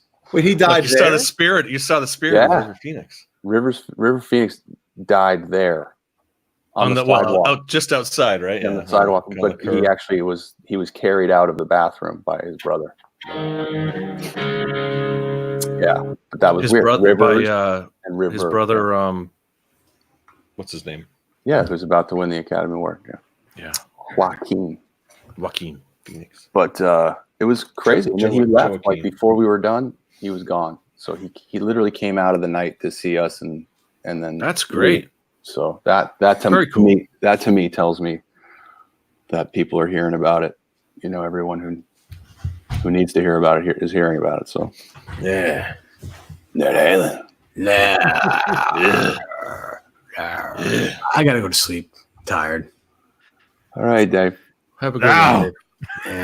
We're losing the East Coast. Now you start. Listen, I stayed up late enough to say happy birthday, Eddie Van Halen. Eddie Van Halen. Yes, by the way, 65th, not 66, 65. Yeah, he can retire. Dave, I'll be tuning in on Tuesday to see the. I'll be tuning on Tuesday to see it too. I can't wait to see that. Our gem. That bitch with all its right stuff in it. The white stuff? Right stuff. The right stuff. Good night.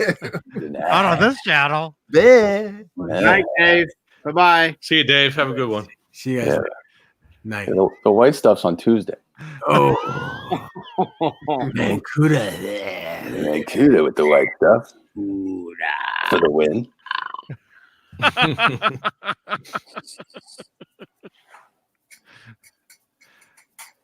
Wow.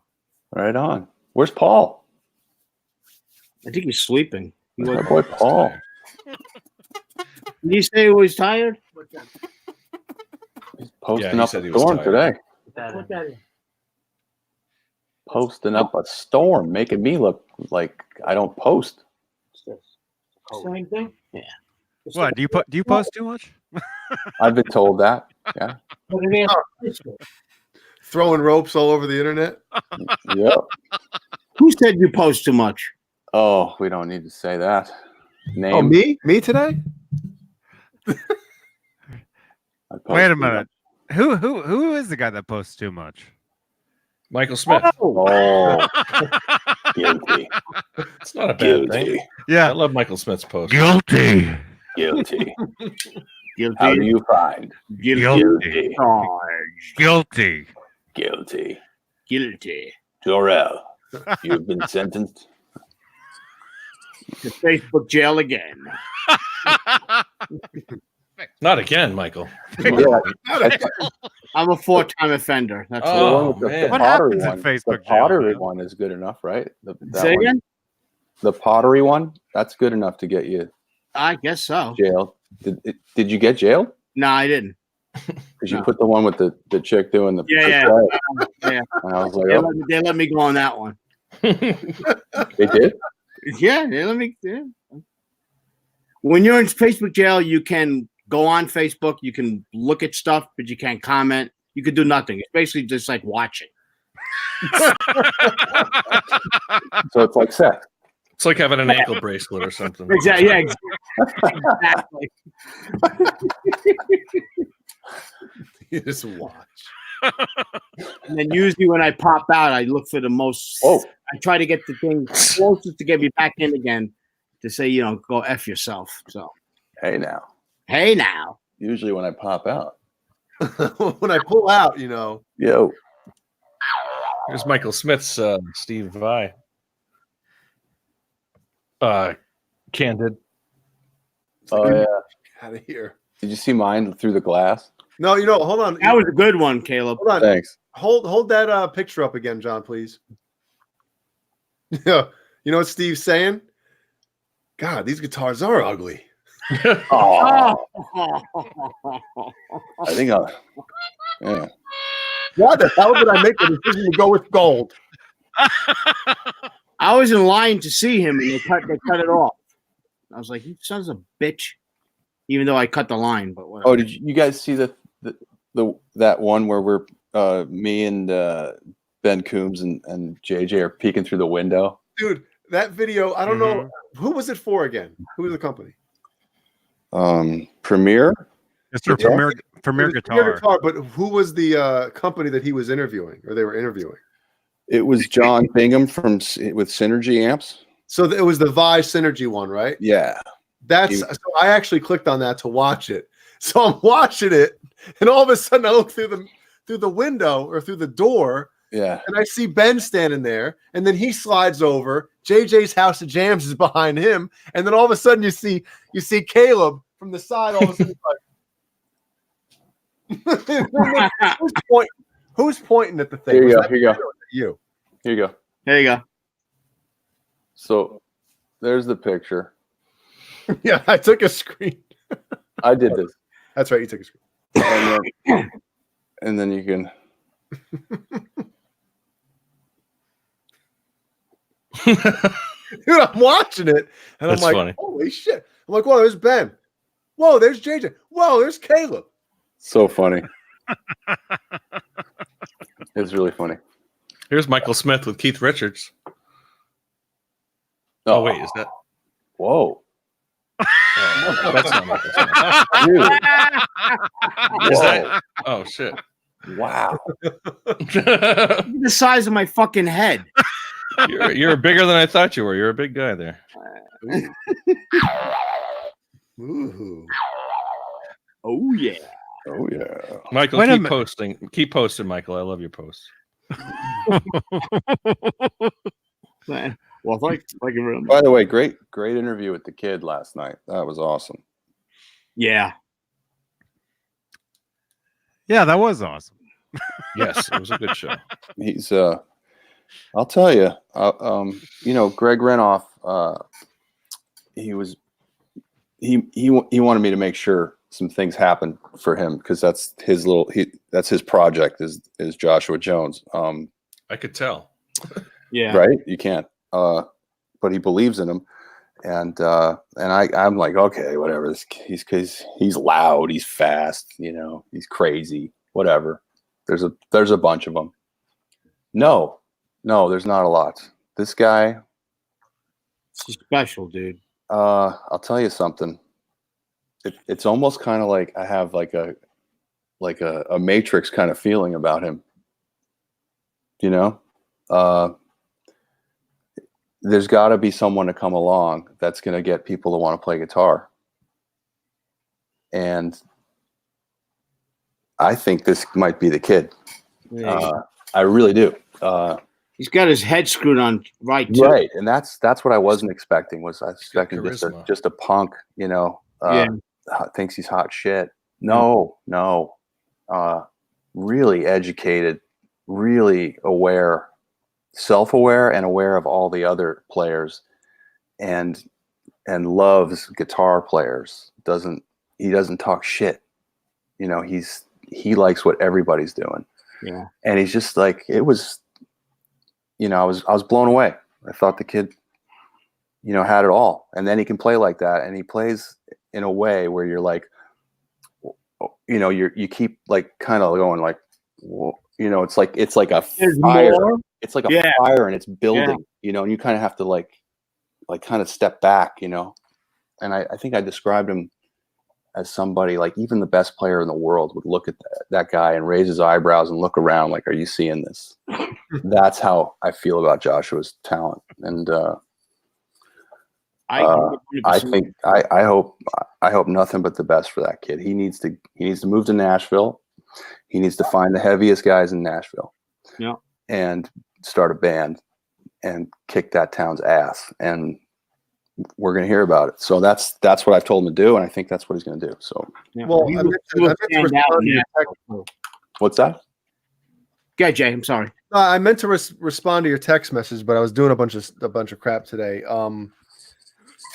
The guy that's mixing my band's record moved to Nashville a few years ago.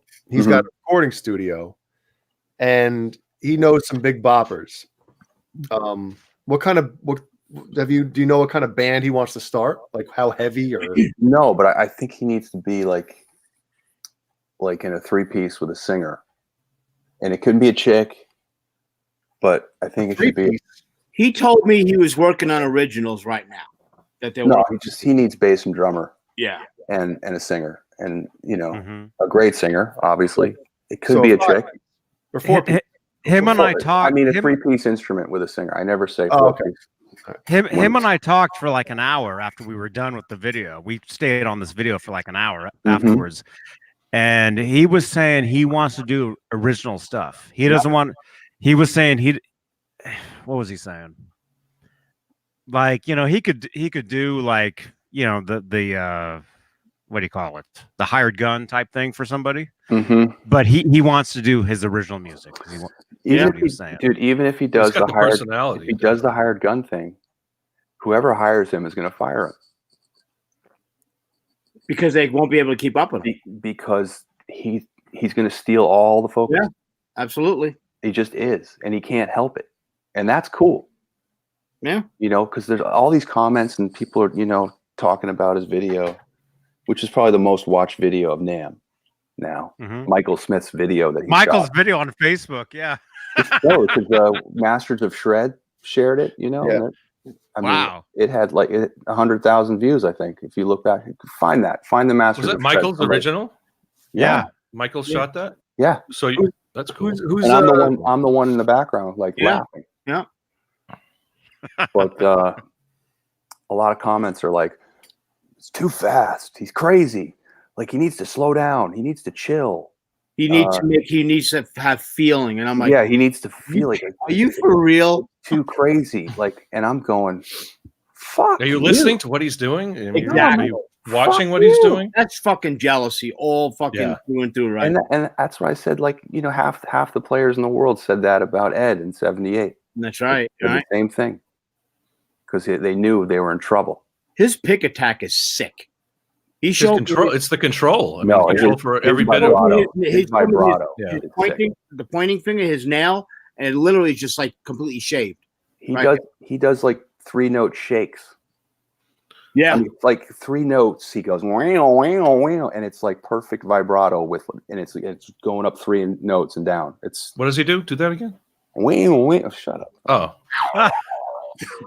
and it's like on 11s or something too. Oh, I didn't really. Yeah, that's what he. Yeah, he said he uses 11s, like 10s or 11s. That's frightening. Well, maybe that's why he doesn't break strings. He tunes down. Crazy. Down a half step. Yeah, it's crazy. So anyway, Josh and we're texting all the time. He's, he's my new best. He's my kid now. I have a son. I was texting him this afternoon to reach out to me. Texting. Yeah. What'd you say? It sounded like you said I was sexting him earlier. Oh God. Well, he was calling me Uncle Johnny last night. And I think that might stick. Honestly, that goes to show the personality of the kid. I mean, really. I mean, he's just he's a normal kid with exceptional talent, And like you said, Caleb, he is aware. He knows that he's good, but he's not throwing in anybody's face. He's not, he's not saying anything disparaging towards anybody else. He's just doing his thing, man. That's it. Yeah. So we got to have him on more. Absolutely. While we can. Yeah. Well, Greg too. I'd love to see Greg on again. It's been a long time since we've seen him. We're going to work on that where he's going to come on with Greg with him. That would be perfect at his house. Yeah. Cool. Yeah. So and we got to have Greg any on because he's got a book coming out. So. Yeah, exactly. What's he got coming out? He did don't know? Ted Templeman biography.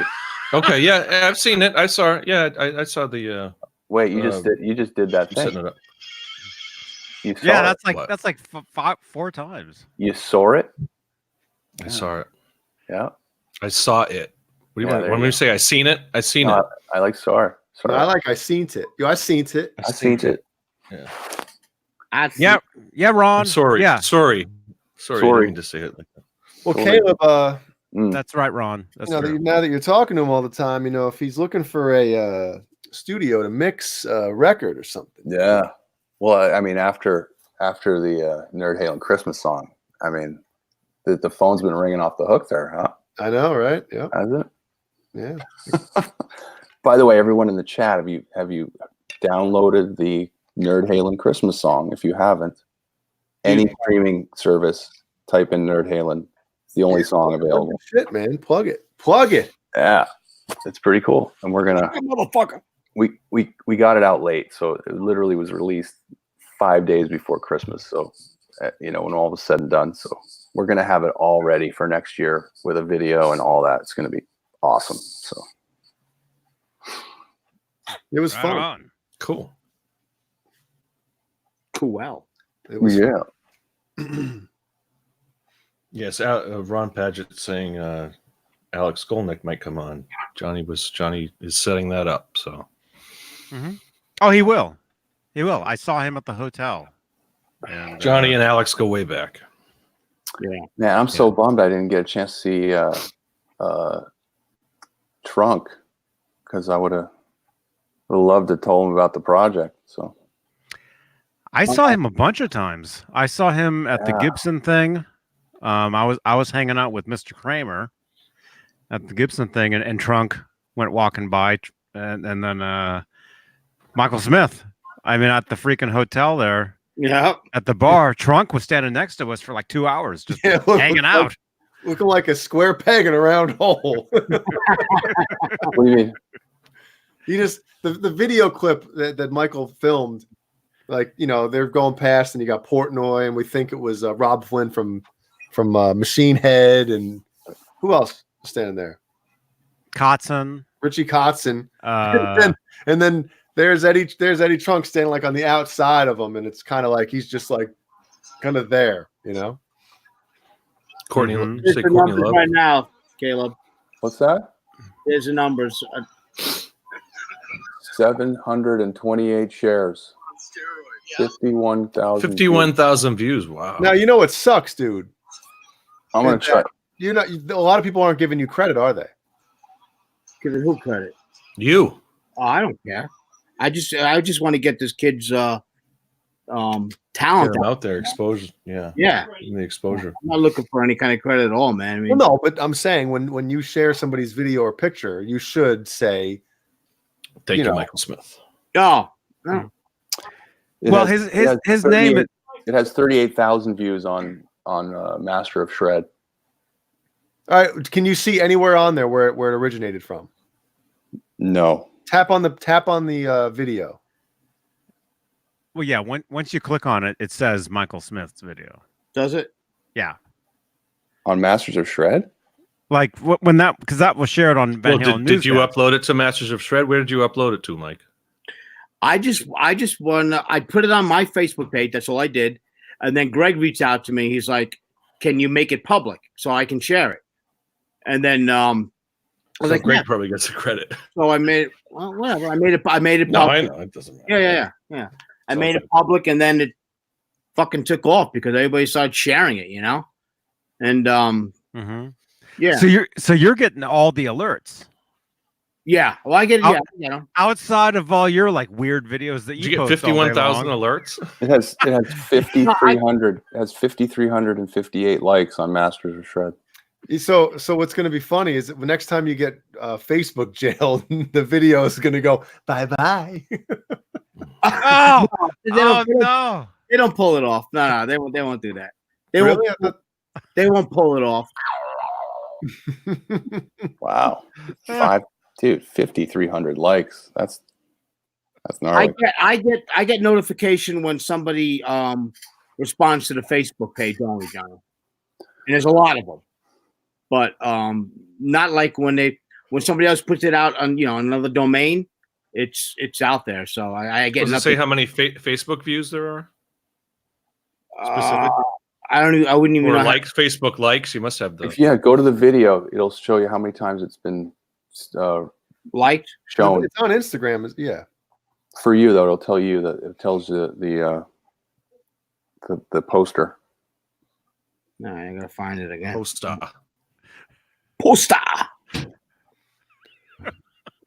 Either way, the bottom line is just to get this kid out there, man, because absolutely, yeah. And if you haven't seen it, last night's show on Johnny's channel too, that was just a great chat with him.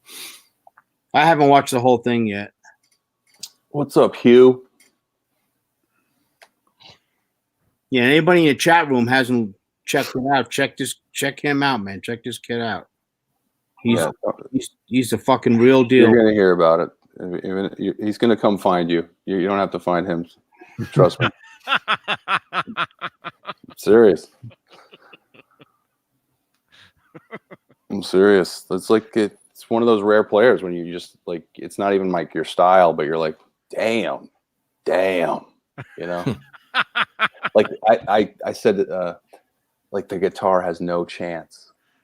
Like just has no chance. He beat the shit. Effortless. I mean, he really made it look so effortless. He's in complete control. The guitar can't do anything. It's just going. Well, that's I don't know if he said that last night or somebody said that about Ed. It's like the Ed line you could play through all of Ed's gear and through all of this stuff, and you're not going to sound like Ed because of his fingers. And no, his latest guitar tech said that Eddie doesn't play the guitar. The guitar submits to his will. Right. That's what it was. And that's very much like what this kid does. Yeah. So what is going on? Who's on the phone? Hello. Did you guys hear the voices? We on the phone? I hear voices. Somebody. Four. Oh no, I'm looking up that video. Oh. I had the volume on low, I thought. I'm sorry. All right, it's gone. I taught.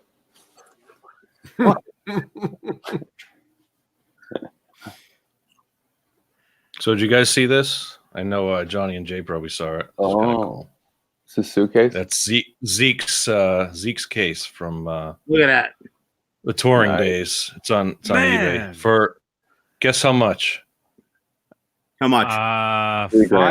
$5,150. 50. Wow. How did you get that, man? Look at that. Is it really 5150? Well, it's or best offer. So I mean, I think I think that's the perfect both offers to put it. Right. Yeah. Probably ran out of weed. Well, let's get that for Dave. He's a guitar tech, so we'll get this we'll buy this for Dave. Yeah, you can trade the. I don't know. Trade the Steinberger for it, Dave. Should we look at it? You want to look? Because John, you sent that to me last night, but we were in the middle of last night, and it was last night. Oh, was I know. crazy. Yeah. I had just caught it because I was. I couldn't. I checking couldn't things bring out. it up. Yeah, pull it up on the. On It'd the be cool to find one of those red cases and then just. It's not posted by Zeke. Get It's somebody stencil. who. Dude, I have my band had red road cases. I'll show you. Just get the stencil. And you could fake it. I mean, I guess you could if you, but, and it's not Zeke who's posting it. It's Speaking somebody of who got it from him. Sucks is What stink hole? when Anvil made ours. We told them put the band name. Oh, you on got it, Jay. There you This go. is what they did. Oh my God. We were In like, black. if you made it any smaller. Are you And in fucking black. real? Wait a minute. And in black. You can barely see that. What Well, band yeah, is that? I'm saying. It's Gizmachi. Like, are you kidding me? This is the same red, man. I'm over here just munchie. It's All Gizmach right, move Mach those 1. cases. Whose cases? are Gizmach those? I don't 1.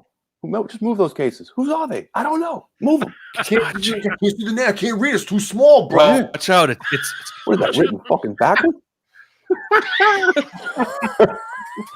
They fucking stencil backwards? What the fuck is that?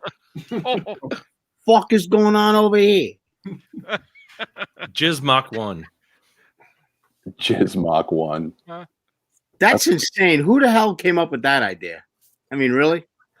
You know, I have no idea. I just know that we didn't specify. Like they asked, you know, do you want the band name stenciled on? And we were like, yeah. That's what they put. Like, what, the smallest stencil they can find? That's a fucking joke. There you go, 5150. Whatever. Has anybody bid on it? Yeah, It's like you can the most finance it. Look at expensive that. road case ever. And it's only a briefcase. Yeah, I But mean, it's probably one of those jokes where it's like, shit, I'll just throw it up for 5150. that's what I figured. I mean, that's Even the though I perfect know I'm not gonna price get to it, advertise it for. And let's see what I'd say it's worth. It's Right. probably worth $1,000. I think. It's You know what I'm probably going to say? $1,000. I'm going to say Chris Hubbard built that. Well, who's the seller, Johnny? Relic. some dumbass might buy it though. You never know. Throw it out there, right? It's like fishing. Yeah, exactly. Yeah. If you got the money, I mean, hell. I bet you The had pickle a relic. store. You had The a pickle relic store. by the kid. Get the money is still a fucking The moron. pickle store. The pick store. The pickle The store? pick store. Pickle Well, what else does the pickle store have? What other items has he got? Is that Steve Rosen's store? The pick store? Oh, is it? No. Like I said, but it's free He's a shipping. pig collector. That's right. Yeah, but it's free shipping. Exactly. Yeah. Oh, It's nice. $5,150. I but hope it's free this shipping. isn't him. Is it? I don't know. I was joking. He's the pick guy. Well, Nightbot is always throwing out his eBay link. Is he? Yeah. You got to have him back. Absolutely. Yeah. Yeah. It's a He good wants one. to come back. Bring him back, and let's get video this time. Yeah. Well, he told me he doesn't have video, but I Well, think tell me he can't come on. Tell me go get yourself a camera, dude. You come on my show. I think for the return, I think he'll probably get video. That's what I would think.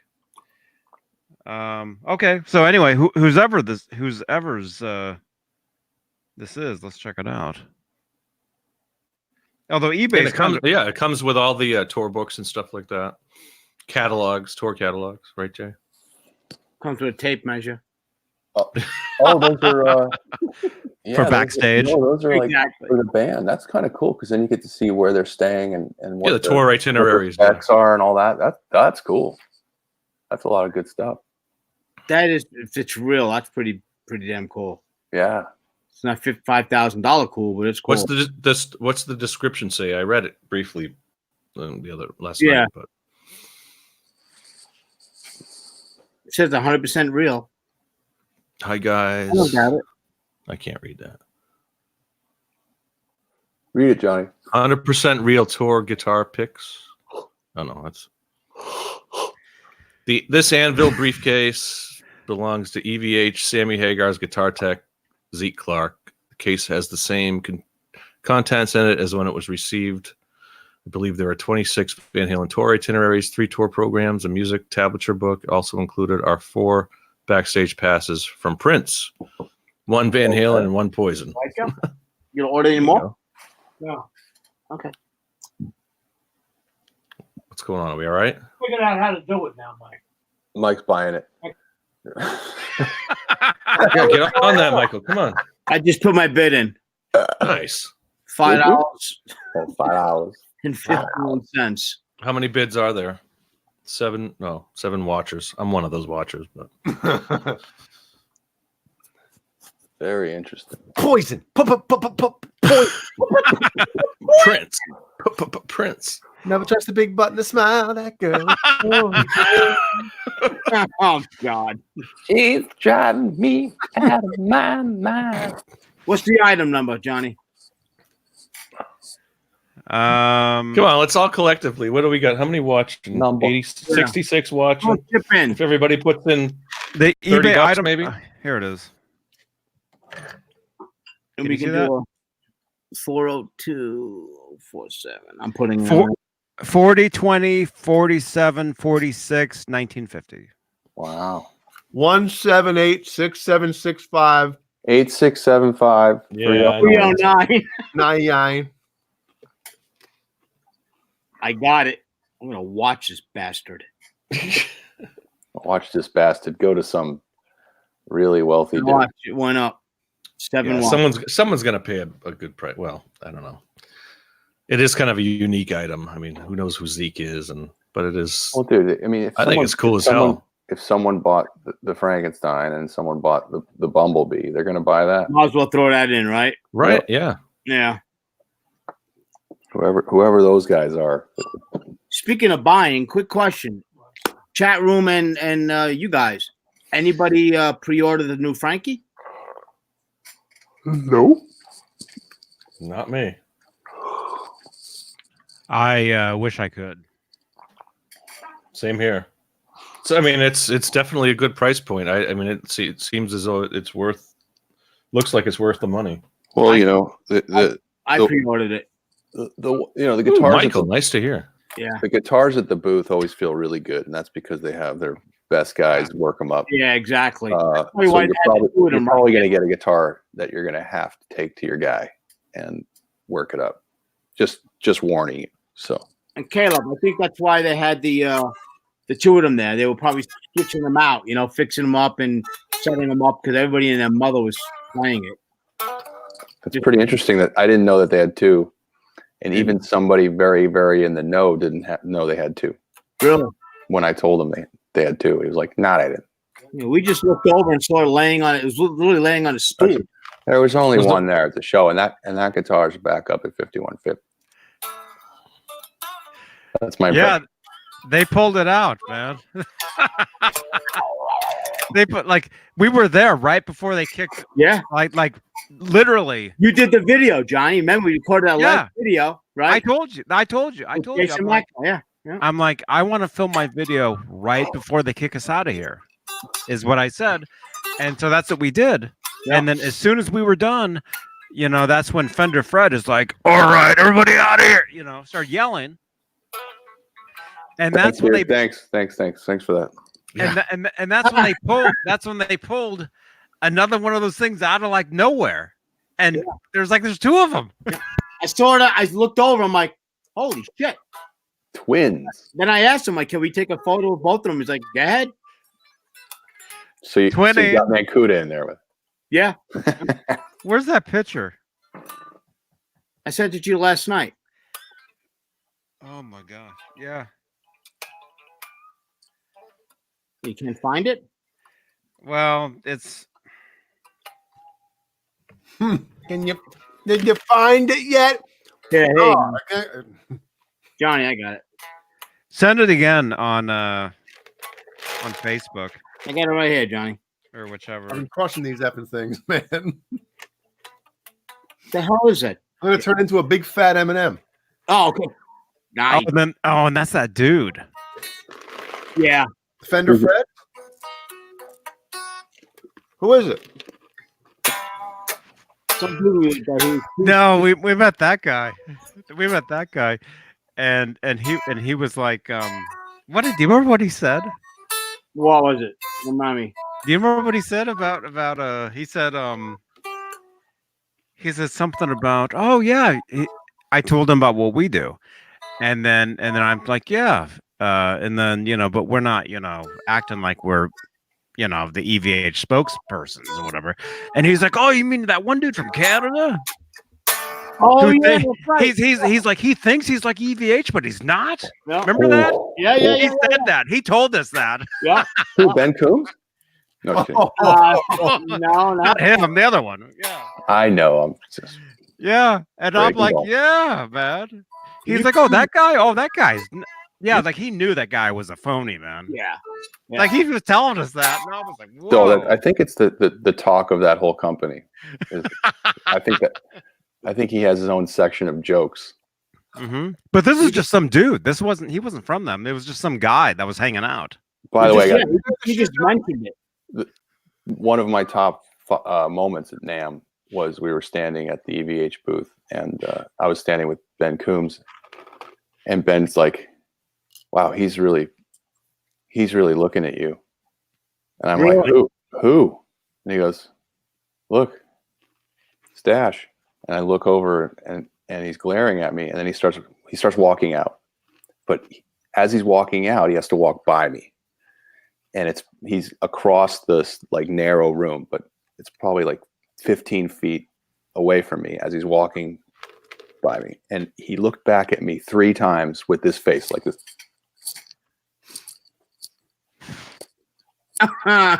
What? And then the last time I just went like. Did you really? That's fucking classic. I swear. Why is this the first time hearing of this, man? We talked about NAMM on the phone. Because he's irrelevant and we don't talk about him. But why did that? I didn't know that you had a thing. That's all I had. I mean, there wasn't anything else. But no. What I'm saying is, I didn't realize.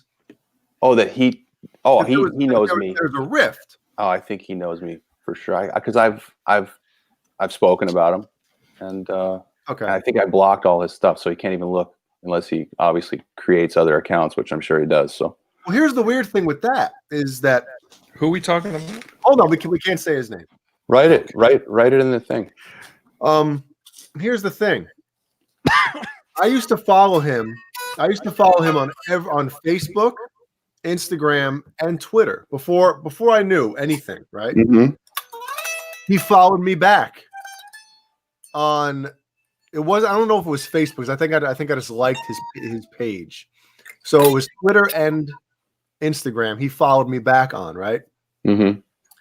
I never took him off my friends list or unfollowed him. Never.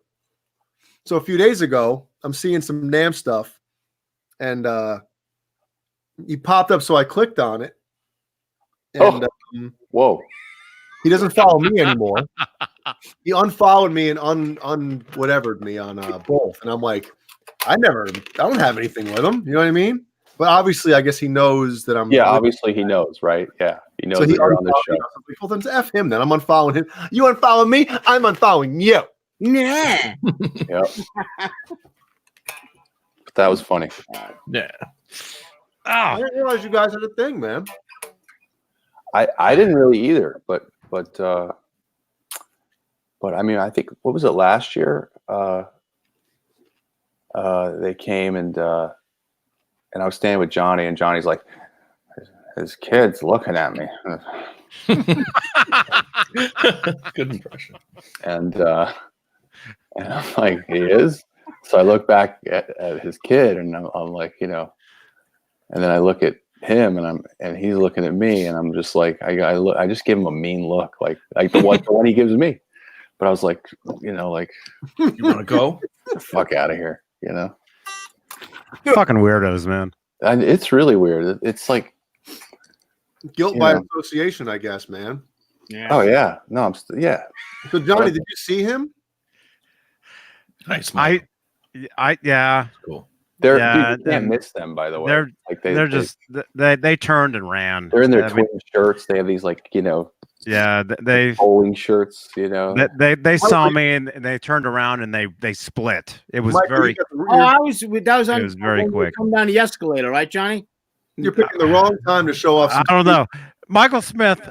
Holy crap, man! I'm on Facebook, and right now it's on a GIF that keeps repeating of a snake biting a lady's arm. Oh yeah.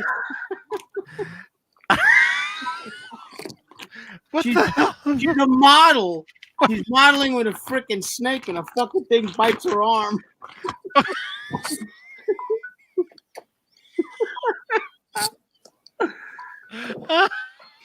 the hell you guys talking about? No. Go to Michael Smith's page, man. He posted this an hour ago. He posted this while he's been on here. He can't help it. No, I didn't. It was done an hour. Yeah, go to Michael Smith's page on Facebook from 1 hour ago. And it's a snake that keeps biting the ladies. Oh my god! You're right there, Johnny. Oh, I've seen that one, yeah. Oh my god, dude, you're gone. Oh, you're gone, dude. But that's just like a boa. It doesn't have. It's I don't think it awful. has fangs. Does that thing have That's fangs? disturbing. it keeps repeating. I'd boot you Oh for my- that. I was Zuckerberg. I'd say, dude. We all know that muscle's tender. You know, you get pinched there, that tricep, Yeah. man. Ah, you son of a, you know. These two want to fight, and then they decide, "Hey, you know what? Let's tango." Oh my god. Somebody hit the pause button real quick.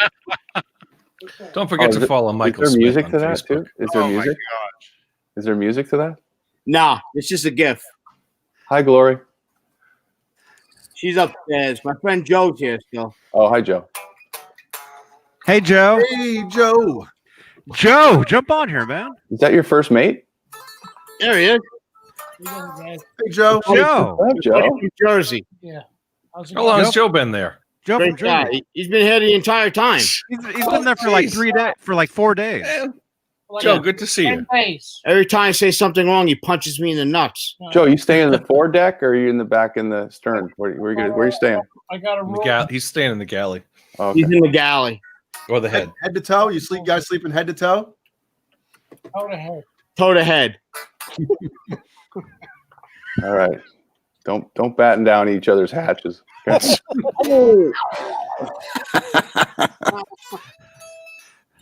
Plug that leak. Plug my leak. Oh, shit.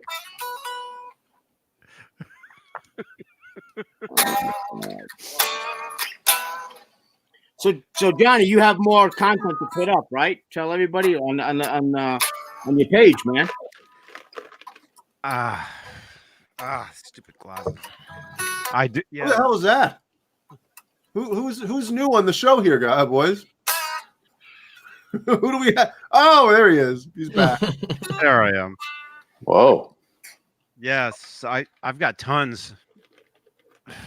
Because I'm telling everybody, if you have NAM footage, put it up now because come Monday, nobody's gonna care anymore. Yeah. It's over. You know. So I put a bunch of stuff up today. I've got a bunch. So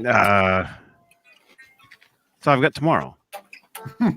I've got tomorrow to put everything else up, and then by Monday, NAM will be done. Nam John, what do you officially eat? ends Please tell Monday. me M&M's. Goldfish. Oh, goldfish. Okay. That works.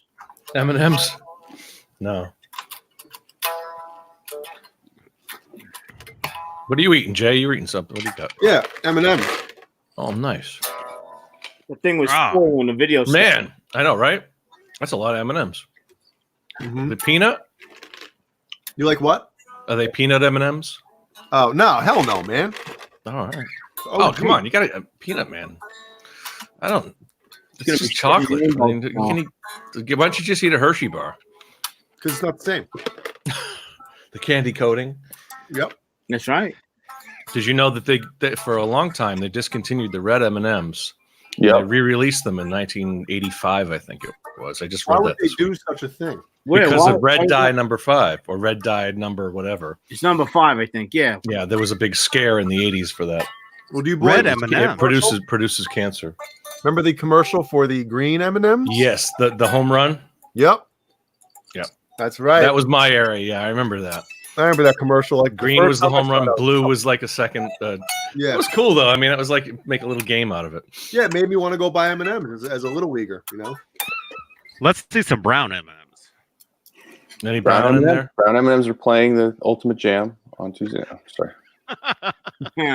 Didn't they have like a tan, and a brown? Like there was like a.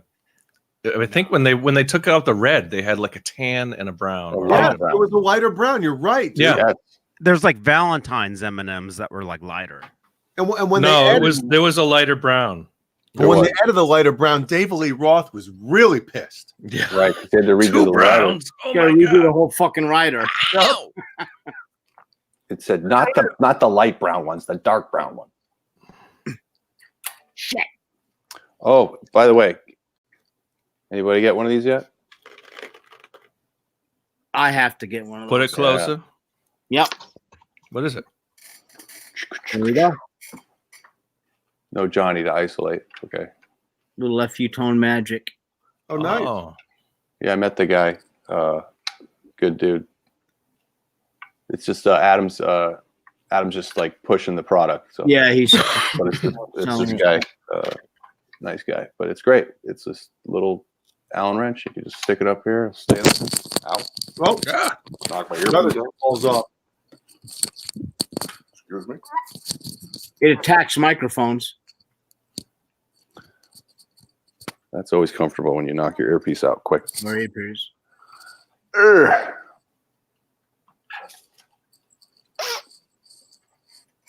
So, you pick which guitars you're going to use for Tuesday?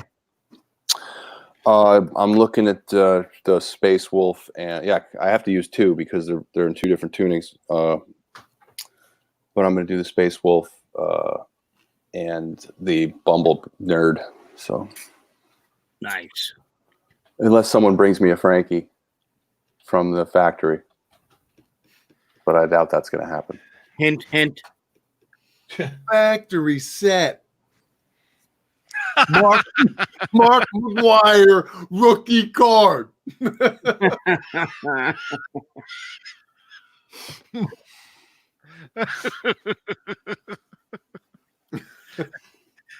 I can't Yeah, believe Tom. I go to sleep watching that. Yeah, Tom, very weird dude, man.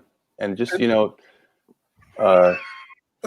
just like his voice cadence, just it gets to your nerves. Like there's something about the way he talks that you're just like, oh, I gotta stop listening to that voice. No, I couldn't stop listening to that voice. What was his name again? We're not talking. We're not mentioning names. No, we're talking. You guys are talking about two different people. Yeah, Yeah, Tom Harhai in this chat is asking. He's going. It took me a minute to figure it out. Oh God, What is that? I'm glad that didn't happen to me. I thought that was you. I think that's where he's patient zero for Namthrax. Who is that? It's the Bogner dude. Oh, He's a nut. He's a freak. No, remember the guy on HSN late at night selling the baseball cards? Yeah. What's There you go, his Caleb. This is a great one of you guys. name, man? Oh yeah. Hold it for a second. It looked like you had a Pinocchio nose because of Josh's shirt or Josh's neckline. Oh yeah. Oh yeah, I see that. Yeah. When it was blurry real quick. Jack Devine. Who's doing in the back? That's Jack Devine. Oh, I thought it was Jonathan Taylor Thomas. I know. Oh my goodness. Yeah, Jack Devine, another good player, great kid. Yeah. Tom Harhai. So, yeah. So that. No, we're still trying to figure out who it was. You don't know who it is, John? I know who you're talking about. I know. Okay. Jay does the best impression of him. So. Do you or Jay does? You guys are It talking does. about two different things. Oh The my home God. shopping. The home shopping. Network. Oh no, I'm not talking about him. All right. The That's home, who Jay's talking. the home shopping nerd work. Yeah, there he is. That's new now. Who are we talking about, you guys? I don't know. The guy with the mustache. Yeah, He was always that's what I'm talking about the baseball cards in the 90s. Oh, I was talking about the mustache guy, but a different guy. Dude. Was it QVC or was it the No, actual it was home, it was home HSN? Okay. Yeah. Yeah, I had a feeling, Jay. I had a feeling.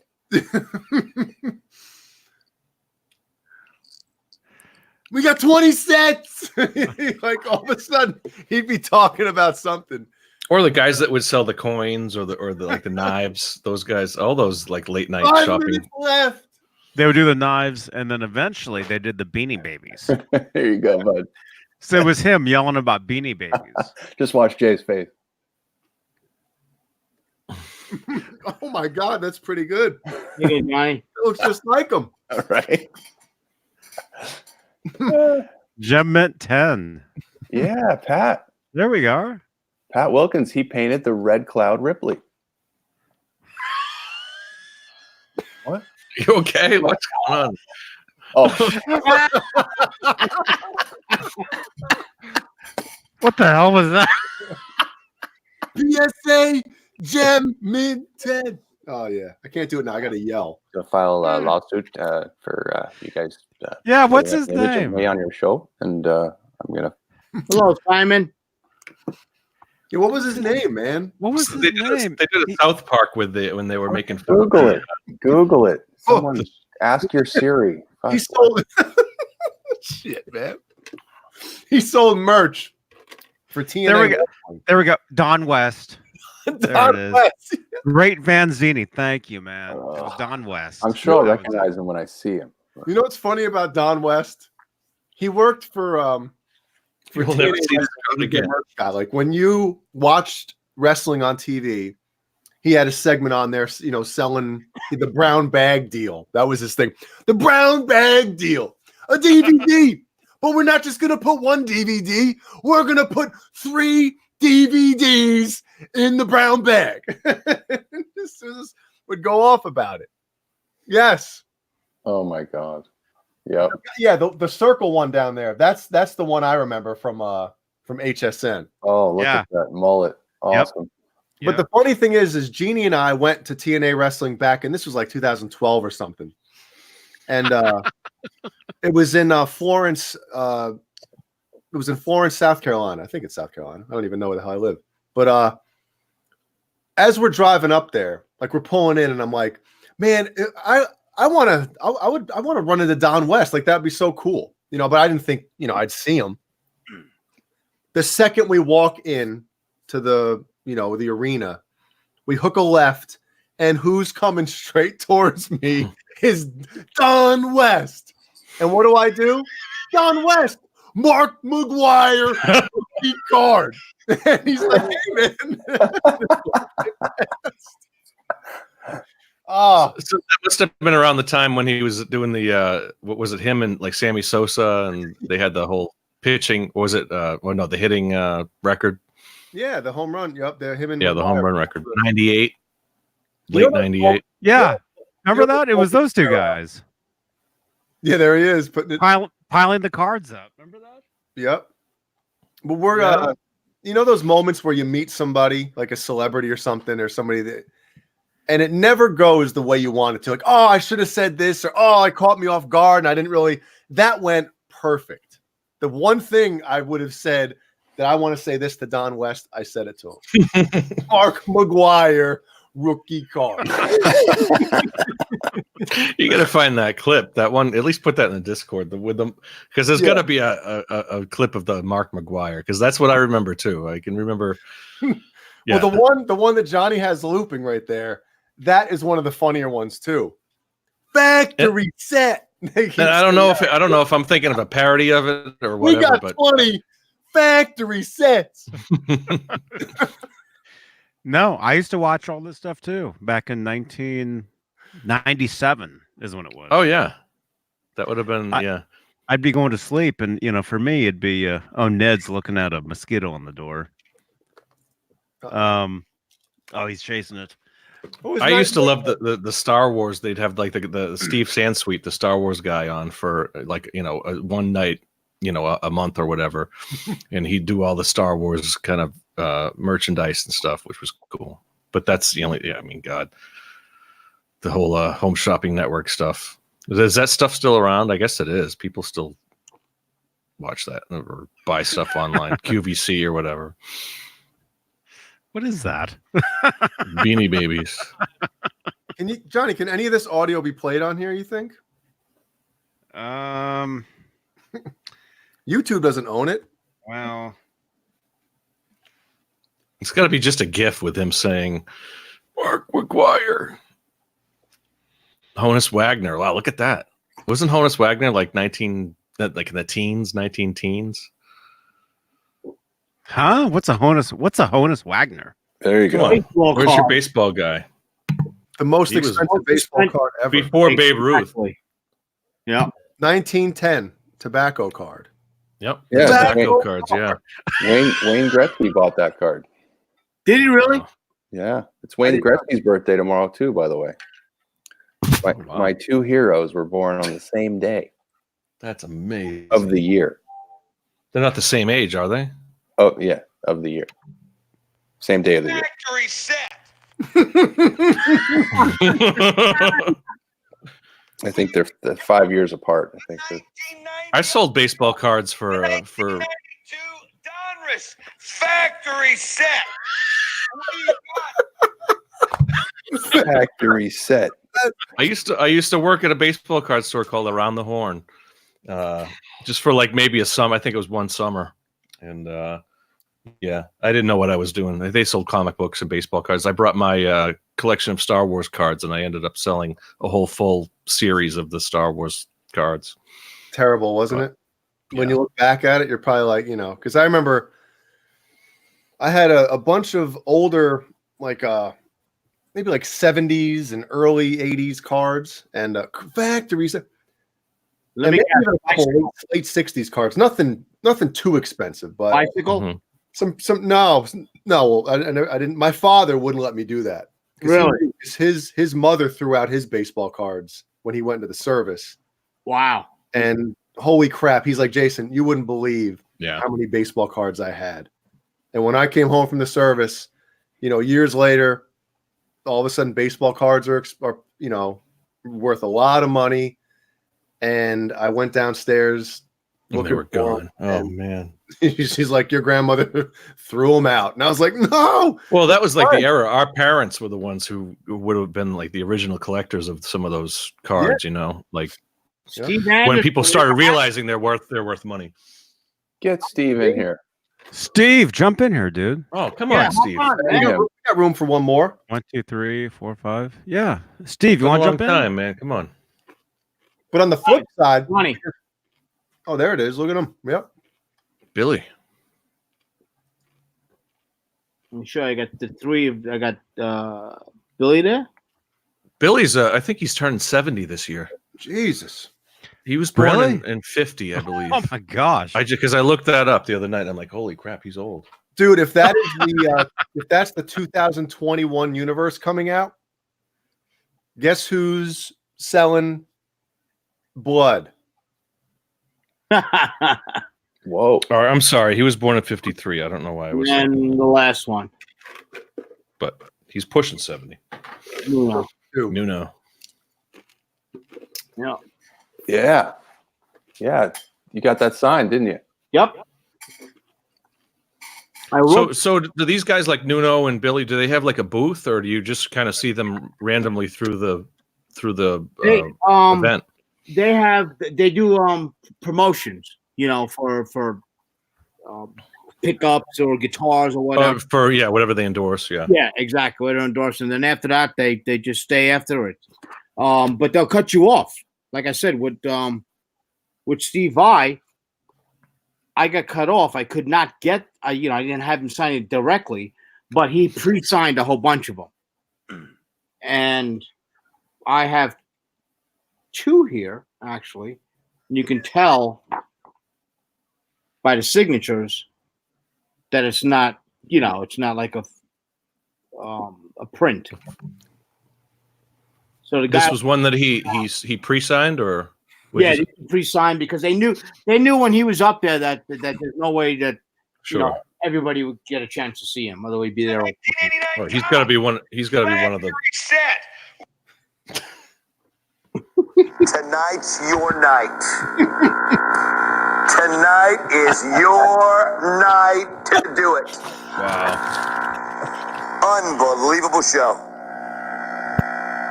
Buy 2 sets, folks. 2 more gone, Kenny. 2 more gone. You might want to go to the website. You can get directly through on that. That's very sensuous. Demington, Griffey, McGuire, A-Rod, Jeter, and Jordan, and a nail in my coffin for buying it. However, if you want to buy the single, that gives you 200 rookies plus 5 different gem mint 10 rookies. Which is incredible in its own right. Oh, you're selling gems. Incredible in its own right. He wants to hop in, Johnny. Dude, you know, what's the saying? That guy could sell ketchup popsicles to a woman in white gloves. He could sell ketchup popsicles, folks. He could sell plastic bottles at an Earth Day convention. Buy 2 sets, folks. 2 more gone, Kenny. Sounds like- 2 more gone. Sounds like Trump. You might want to go to the 2 website. sets, folks. You might want to go to the website because I gotta go take a dump. Mm-hmm. Well, that was back before websites. Nobody. Yo, listen to him People yell. didn't know what websites were back then. Listen to him yell. Listen. We've got a 1990 Donruss factory. Again, Don Russ. Factory set. Here it is. We got a 1989 Tops factory set. Oh my God. 87 Fleer factory set. 19 Pinnacle. We got an idea. exactly. But we're guaranteeing 5 Jim and 10s. Oh my God. Where's the phone? Where's my phone?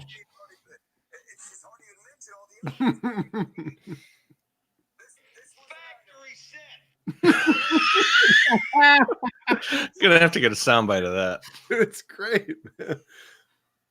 I mean, you know, when I'd have him on late at night, I couldn't sleep with that. Are you nuts? Not because, well, I did want some of the cards at the time, but it was just because it was like I couldn't stop listening to it. I used to go to sleep watching the same thing, man. All the time. All the time, man. Go laying there in bed watching it. Should I get up? Should I get up and order? It does, even though you know it's not a good deal, he makes it sound like it is a good deal. Is Caleb stuck? Oh no, he's moving. Okay. No, I'm reading this. Did you see Wolfgang posted tonight about? That was like the first thing that these guys were talking about. Hello? Oh, Are you done with that? Are we done?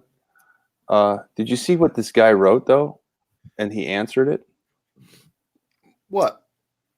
Some guy wrote on Wolfgang's thread on Instagram. He wrote, "Dude, just put the fucking music out already.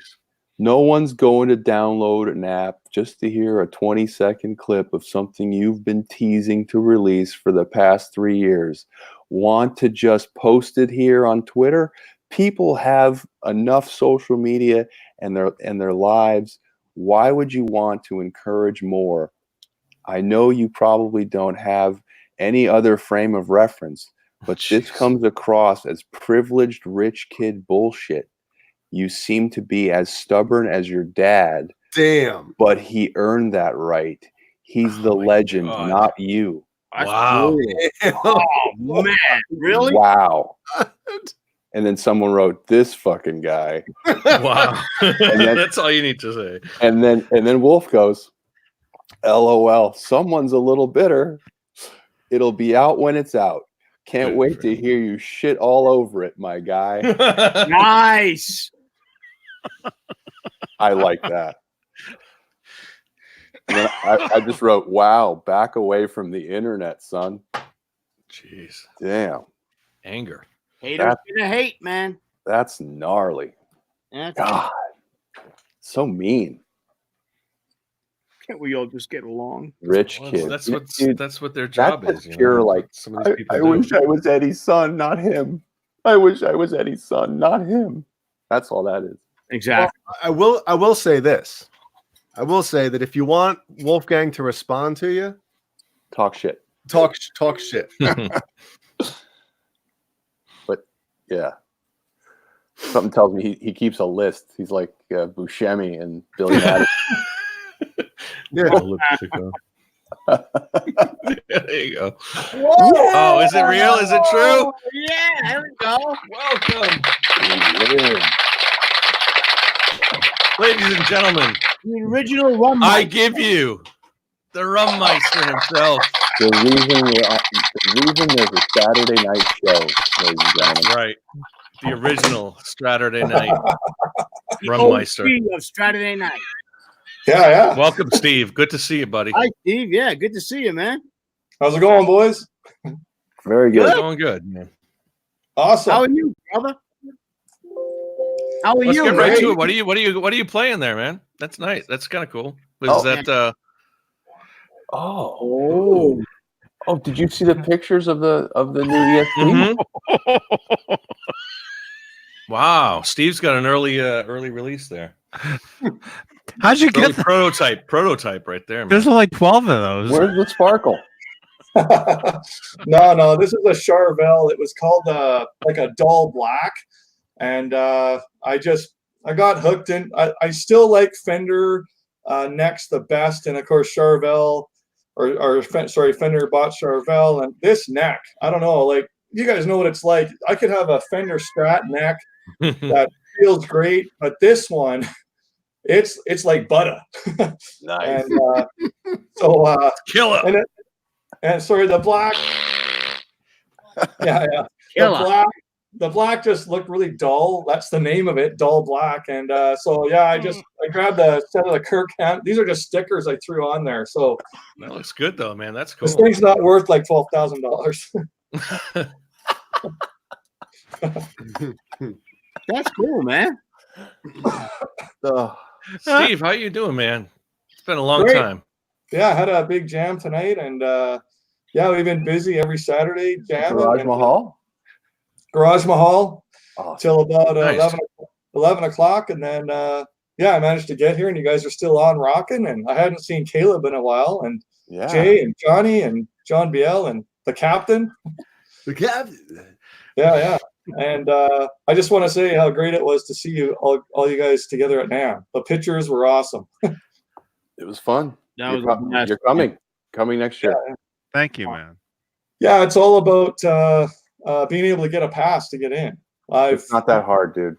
Well, no, I need a connection. Okay, well, it's not that hard. Guys in this room that not this room. No, on the computer room. There's a place. I need the guy from Middle River right there. Do me. So, what do you guys recommend as far as getting these passes, getting a pass, or would you say book the hotel first? Book a hotel and then you can't tell. just expect to get a pass? We can't tell. Well, you can't reveal. Can't tell. Book a hotel and then.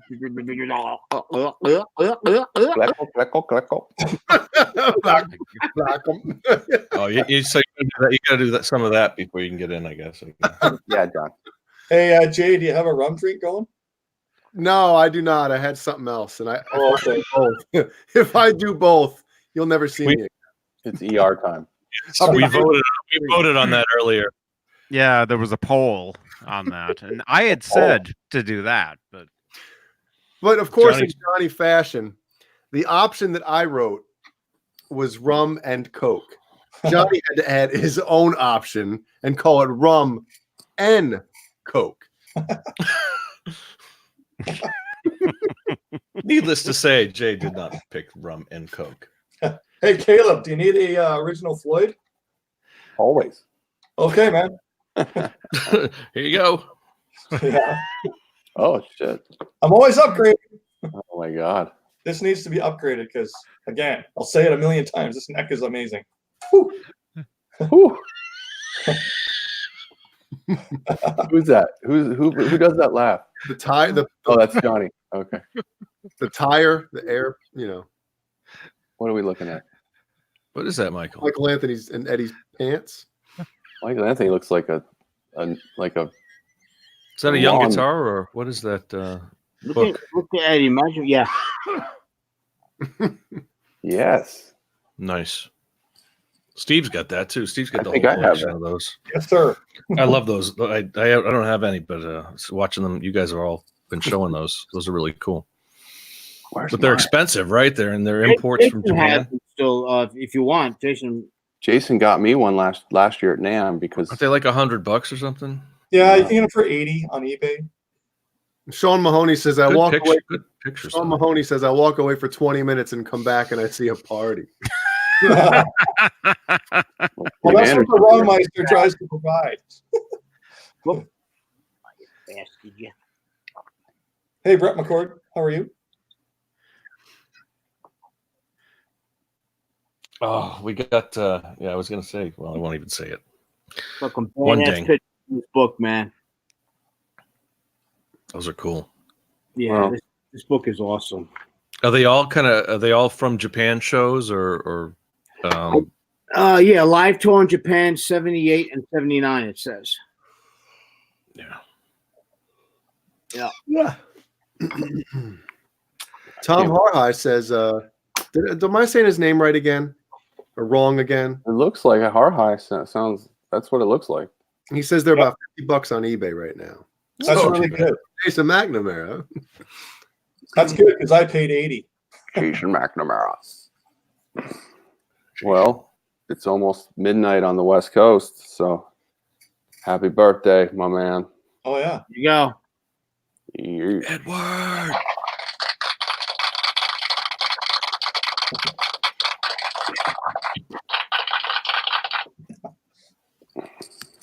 King Edward's birthday, man. The king of 10 fingers and 6 strings. This guitar here. Oh, those picks.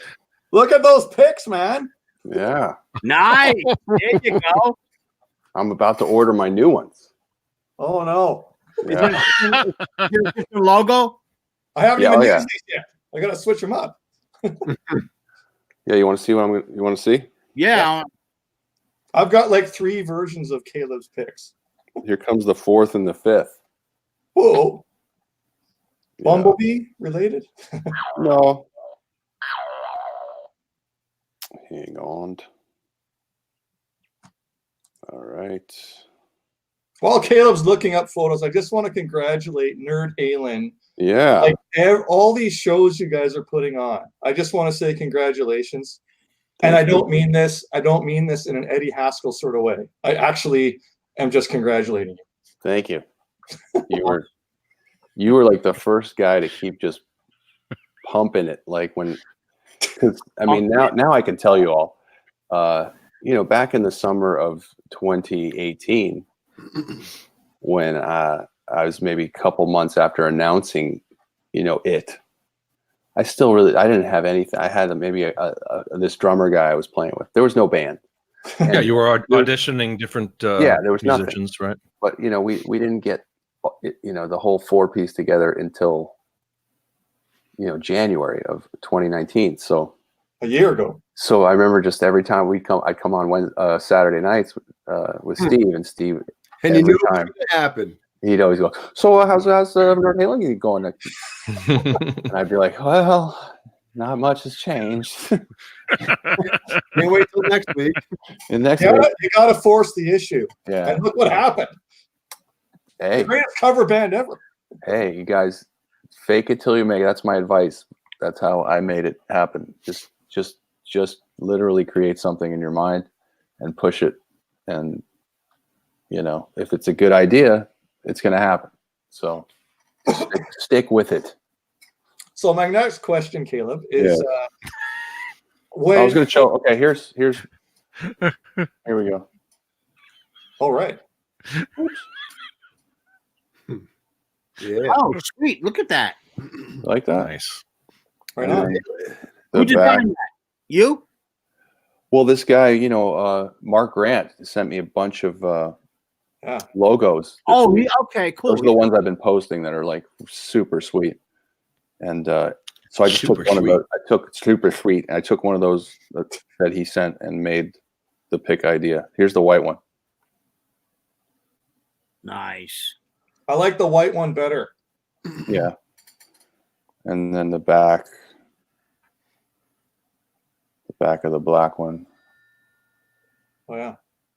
And the back of the white one. Yeah, I'm in for a dozen white. That'll be $10.95 to Santa Monica, California. I want to get me some of that. I was gonna make my the banner there. I was gonna make that into an N. Just get some tape. Just some yellow gaff. Yeah. Caleb, my question to you is: so when you're on stage with a Nerd Halen, which guitar feels the best to you when you're playing? Well, it's crazy. The guitar that feels the best is probably still the first one that I made. Really? Wow. I always play this again and go, wow, this guitar is great. But the Bumble Nerd has the same neck. So they just have two different pickups. One's the Pasadena Black, which is the later sound, like the 5150 sound. Yep. And the Bumble Nerd has the Pasadena White, which is that like 78 sound. So, obviously the more gain pickup is going to just resonate more when you play them back to back. But the 78 one, I think, sounds more like, when I'm playing Unchained or something, it sounds spot on. So, right. And the Bumblebee to me looks better on stage. I just think I've always thought that the Bumblebee was the coolest looking one of all of them, just for me. But the yellow on the black really pops out. Yeah. But as far as like, the best one I've played is going to be the USA. That I don't play that live anymore because I don't want anything to happen to it, and it's in like really mint condition. So I don't want to even get the first ding on it. Studio only, bro. Studio only. Studio only, man. So right now, if I have to play two guitars during the show because there's different tunings, and just like there's standard, and then there's E flat. So the Bumble Nerd is the E flat guitar, and the Space Wolf is the standard guitar. Plus, I can use it for the for Hot for Teacher because I do the two volume knobs, and that's got the BKs in it.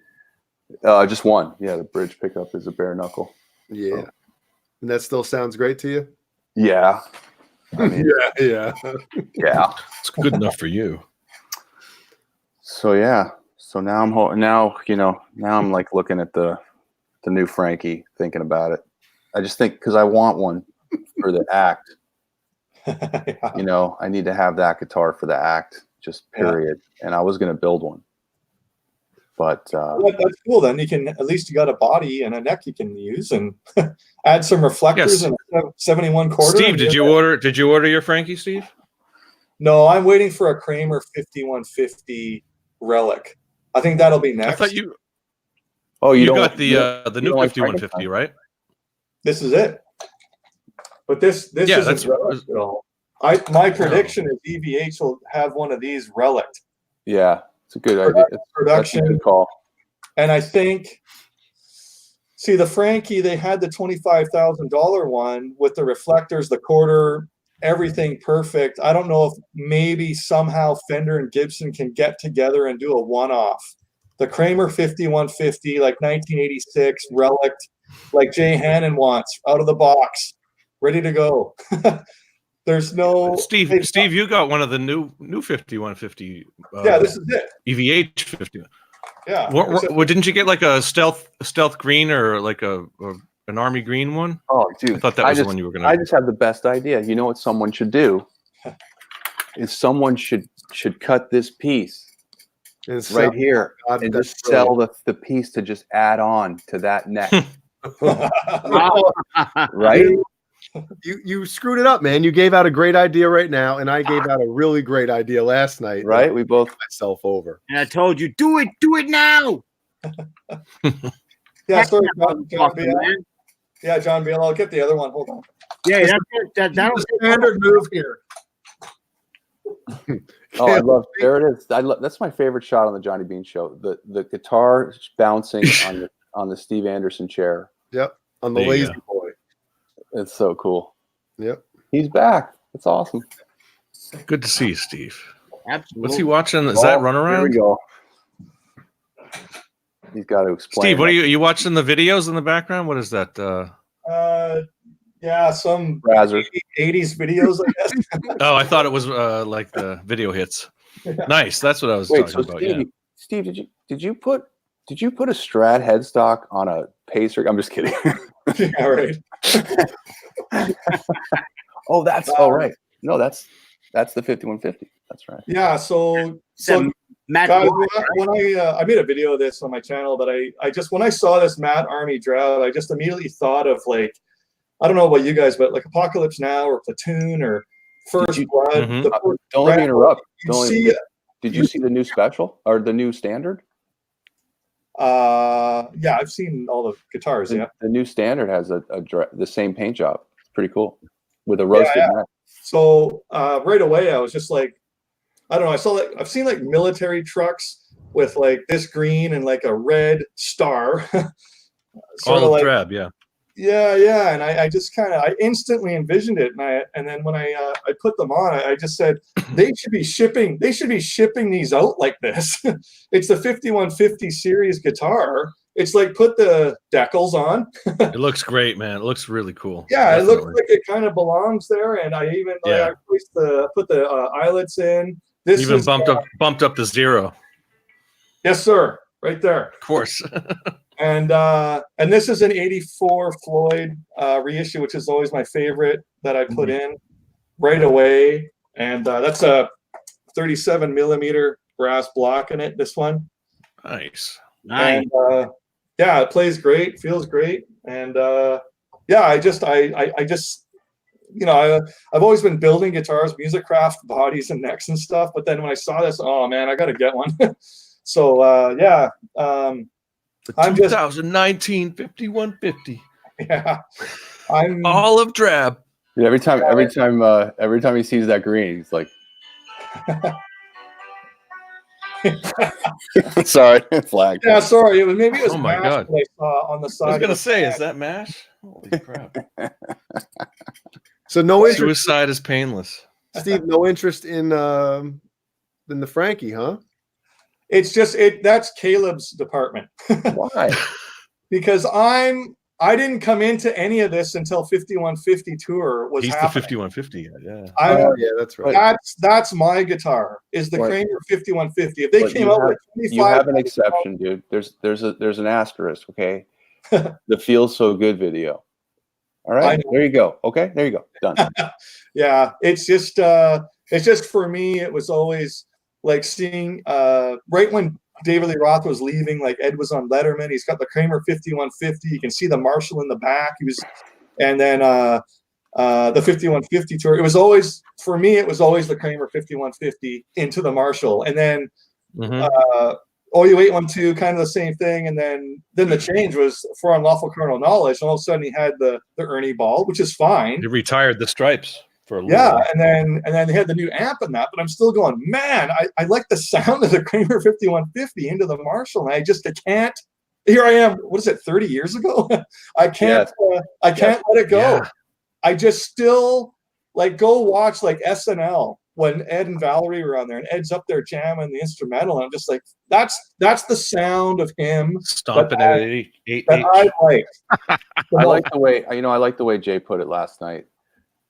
It seemed like of all the guitars Eddie ever played, it was the one that was the most natural in his hands and felt like he connected with the most. And I understand that.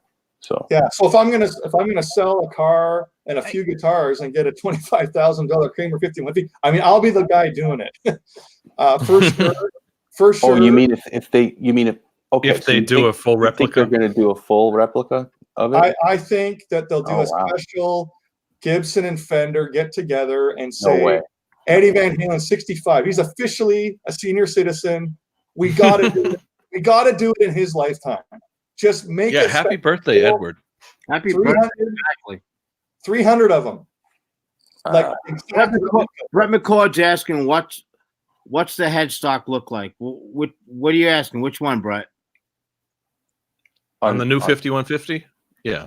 I don't. Yeah, that's the EVH, basically hockey stick headstock. That's the one they can use because they can't use the Explorer type one.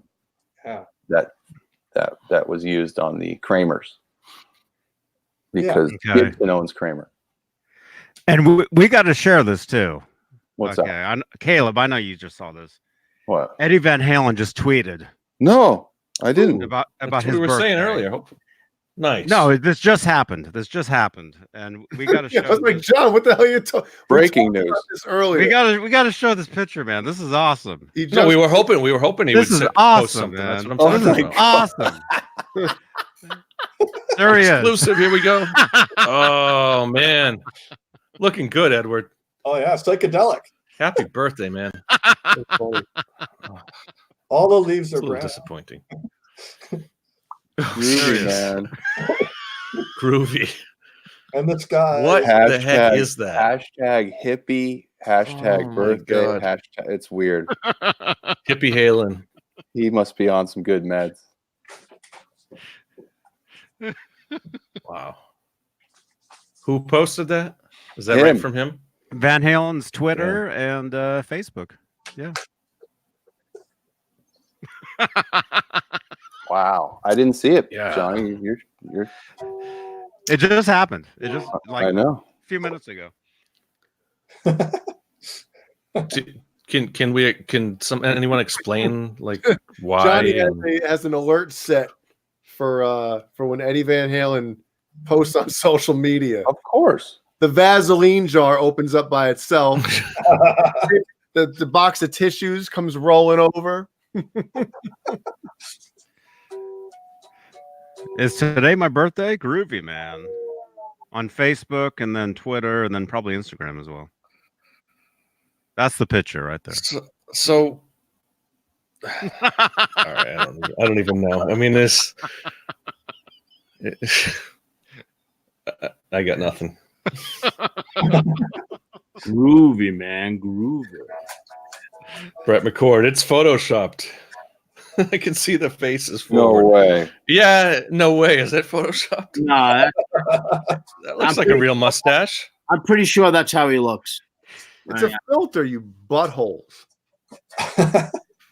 Even the background is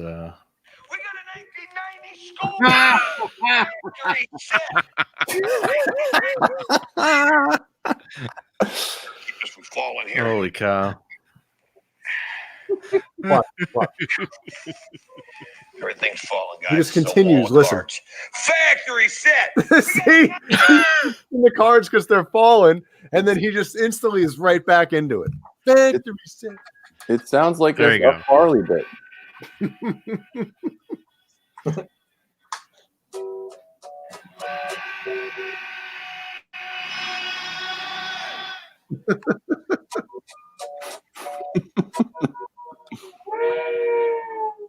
Ooh. John BL.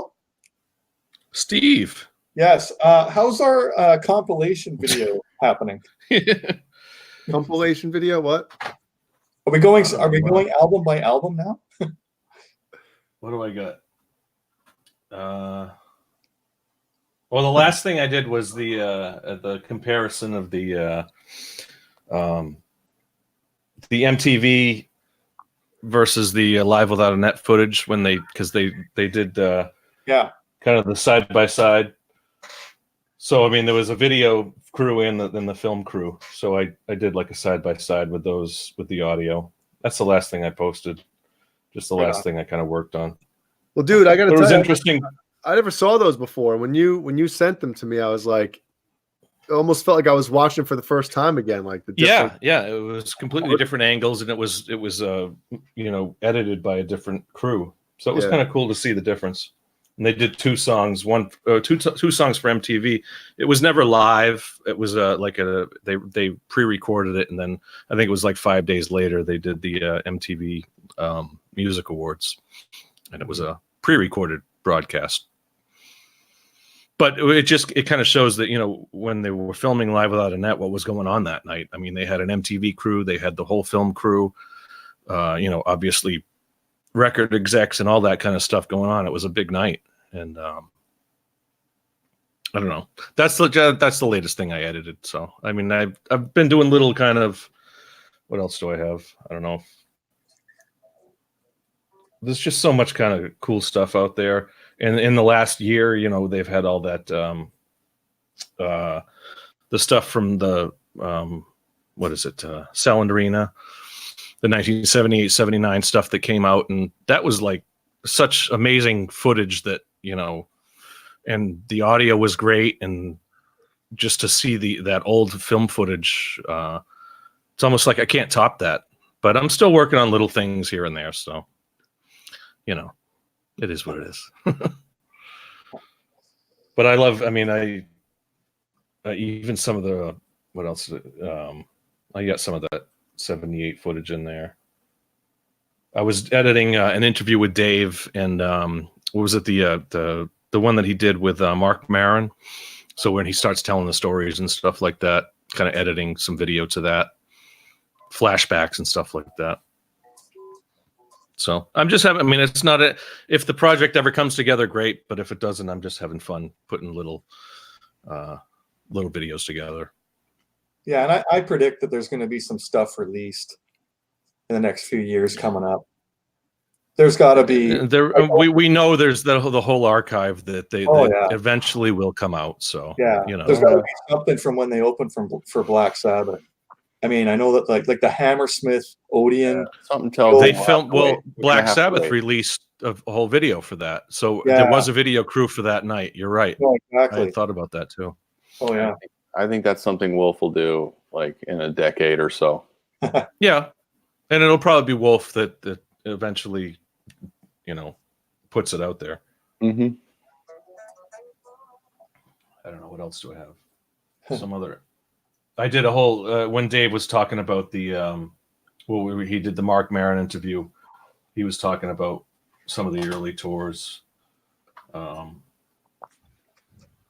Dave was talking about when they went to Holland back in the early years, the first time they toured Holland, some of the road trip stuff. I just put stuff, you know. Right on. Yeah. Cool. So, Jay Hannon, what's new with you, Jay Hannon? I wouldn't ask me any questions right now because I don't know if I can answer them. Are you recording anything for a soundtrack at all? No. He's out of his fucking mind. I haven't done any of that stuff in a while, man. It's I was doing a lot for a few months, and then all of a sudden it just dried up, and the director that I was getting all this stuff from, he's gone in a different direction. Not as music wise, but just I guess what he's kind of involved in. And, whatever, it happens. Yeah. That was his last customer. Yeah, I mixed a song for Nerd Halen. Yes. Did you hear that? Did you hear that song, Steve? No, I haven't. No. What?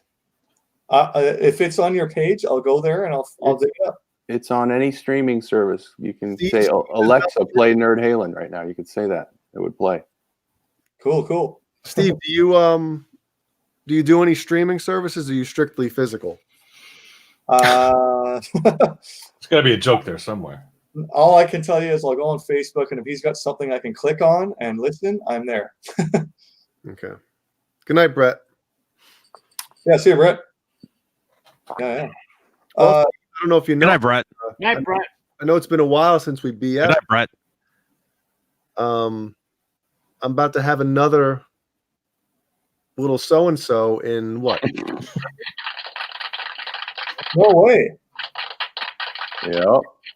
How many months away are you figure? 6 weeks. What? 6 weeks? Dude, yes, about five weeks, I'm thinking. Wow. Man. Do you know? Do you know what brand it's going to be? Oh yeah. What brand? Well put, Steve. Well put. Nice. I got to keep this show active. Come on. Does it come in Army drab or? Yeah. That'd be nice. What's the serial number? All right. Oh, I 2. need a low serial number. Got 002. 002. Yeah. Oh, 2. That's awesome, Jay. Congratulations. Yeah, really, man. And then I think it's Snippy Snoo time after that. Oh no. Uh-oh. Okay. Ouch. Snippy Snoo. What the hell is that? That's a safety snip. Yeah. Yeah. That's right. Hey, Jay, do you have any current guitar dilemmas at all? Guitar dilemmas. Is there a neck that needs to be scalloped? No, I mean, I could tell you something funny about a certain instrument that I have, but Oh, he's got 2 new Ibanez's though. wow. Yeah, Steve, that's right. You haven't seen Oh, yeah. Bust them out. you haven't seen this, have you? Wow. Look at that. Look at that, man. The real deal. Cool. Thank you, Cameron Brown. So what year would that have come out, Jay? Well, this is the 30th anniversary. Oh, okay. So these were 2017. Wow. But it is Herf. kick ass, man. How's that neck compared to your favorite Black Universe? Well, it's a 6-string, so it's obviously it's not as wide, but it's thin, man. I mean, it's thin as hell. It really is. Yeah. Especially at that first fret. Oh yeah. You know, it's super thin. Feels great. And Does it have it looks like it has a volute, a small volute. Yeah, I not think like the Vi started using them, I guess, so they put it on. So that's one difference that there'll be from the original. The original obviously is just a one-piece maple neck. This is the, 3-ply. Yeah, with the 2 strips, whatever. And then these are evolutions. The originals had the PAFs in them. And what else? Well, this has the titanium. Jesus Christ. Carbon. Yeah, the titanium bar. The carbon fiber bar that I didn't like at first, but Nesdal told me to keep playing with it. Keep playing with it, Jay. You'll like it. And I kind of like it. I kind of dig it, man. Nice and light, a little thicker. But the only issue is if you want to replace all your other bars, these are $80. Oish. $80 for this. Wow. $80. That's insanity. Yep. And this has the original edge on it. I prefer the low pro edge. So what me and Dave worked out a deal. He called me up a few weeks ago. He's like, we're bullshitting about a guitar. He's like, yeah, I got to order an original edge. I want to swap, something on one of my Ibanez's. I was like, well, wait a minute. Whoa. I was like, I want a low pro. So I said, I know where I can get a brand new low pro. And he's like, well, order it. I'll pay for it. And you just ship me your edge when you get it. So it'll be here. I believe it's going to be like January 31st, I think. It's supposed to be here. So I'll be taking this off, setting it up to Nesdal Boulevard. I don't know what the hell I'm talking about. And I'll be putting the low pro on here. So cool. Yep. That was a long story to tell you that I'm swapping out the bridge, wasn't it? Yeah. So is the new bridge black or is it chrome or what is it? Yes, it's the Cosmo Black, which is like the Yeah. nickel black or whatever the hell they call it. Or black Right. nickel. Same as the tuners and cool. And then, Steve, I don't even know if you saw this one. Did you see this? Yes. Okay. Old news. Old hat. It's all good. It's all good. Yeah, got lots of yellow in that room now. Yeah, I know. Awesome. Johnny Beane, my question to you is, yes. What was your favorite moment or thing that you saw at NAMM 2020? Michael Smith. Bob Johnson.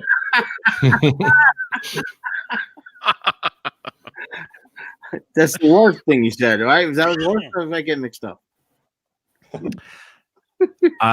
Seriously, yeah, it was seeing Michael Smith. I mean, not really. He is the captain, after all. He is. He is. Michael, what were you driving this year? Convertible Ford Mustang. Oh. Nice. Which I never saw. I tried to get you in it, but you wouldn't take the candy. Did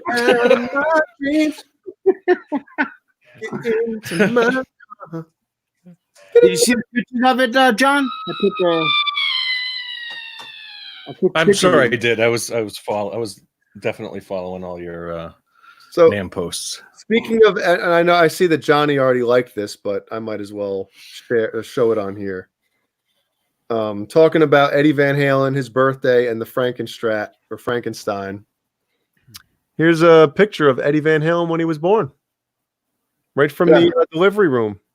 I love that. Wow! Right out of the womb. Color too, 1955. Yeah, right. Pretty good. I don't even think they made those pickups back then. He was the first. I think Marty McFly brought that guitar back to him because it was 1955. So right, it would be in his wheelhouse of years. Pretty good. Pretty good. Thank Marty. you. Hey, Marty. When this baby hits 8 miles per hour, heavy. 1.3 gigawatts. 1.21 gigawatts. 1 point. Sorry. Flux capacitor. Marty. I put a video up of that. Did you guys see that? The Back to the Future car? Yeah, who was it? Is it Jay Leno or some Jay Leno No, owns the original now? It was in the museum. I don't know who owns it, but it was in the Did you see museum. the new DeLoreans? Yeah. Holy. Here's the car I rented, John. New DeLoreans? Oh, nice. Yeah. Damn. Convertible. What year was that? 19 Mustang? Or? Jay's like, new DeLorean. Mike, Fire up that search. For Christ's sake, Michael. Yo. If I come to NAMM next year, you got to rent a new DeLorean. That's my request. Holy crap.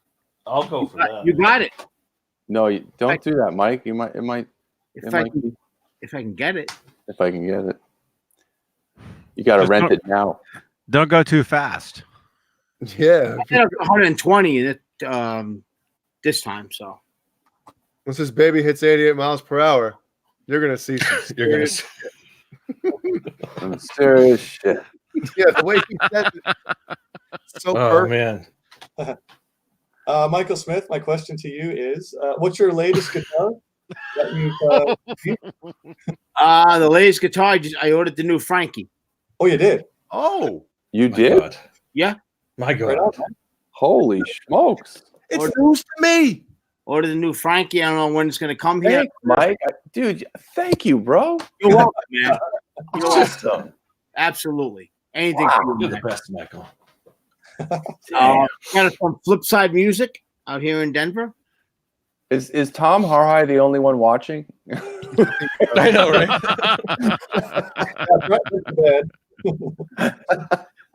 Brett said good night to a few people. Oh, okay, I don't know if Brett. he's saying good. And Tom, he said good night to Tom. So I don't know. Tom, If Brett's going to man, sleep. I love Tom's it, going to man. sleep. Thank you, Tom. Yeah. So I can't wait. In fact, well, I can't show that. When do you expect it, Michael? That's the thing. Who knows? Because it's back ordered. I'll probably get it in March. Yeah. I heard July. I told me that it's ordered. I heard 2022. after the 5150 relic. Yeah. That'll be the next thing that'll be advertised. I can't wait. That thing is fucking beautiful, man. They're going to take your money and then build the prototype for the 5150. I'll take that too. Are the new DeLoreans like? Do they look the same or? No. Are they... No. Modern. Yeah, you saw the video. So did somebody buy the rights to the name DeLorean, and now they're making completely new cars, or Is John DeLorean still around? Somebody's got to show me it.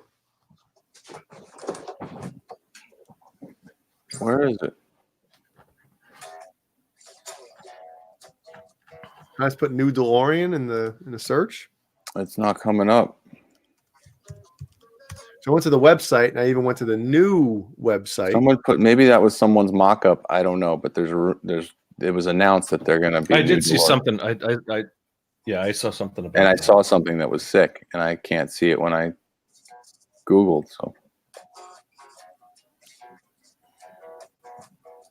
just if I maybe scroll back like.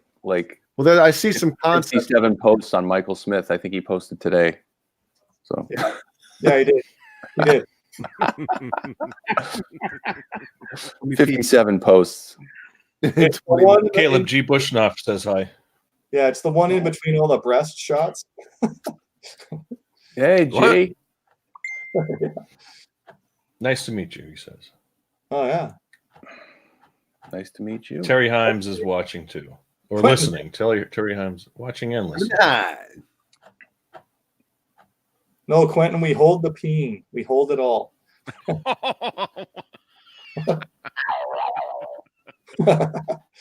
Jesus, how many posts?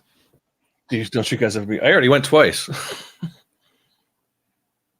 There's lots of always large-breasted women jumping up and down. That's part of Michael Smith's category.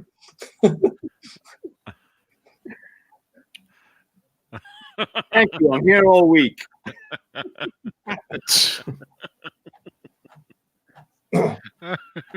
Okay, Caleb. My next question, Caleb. Yes.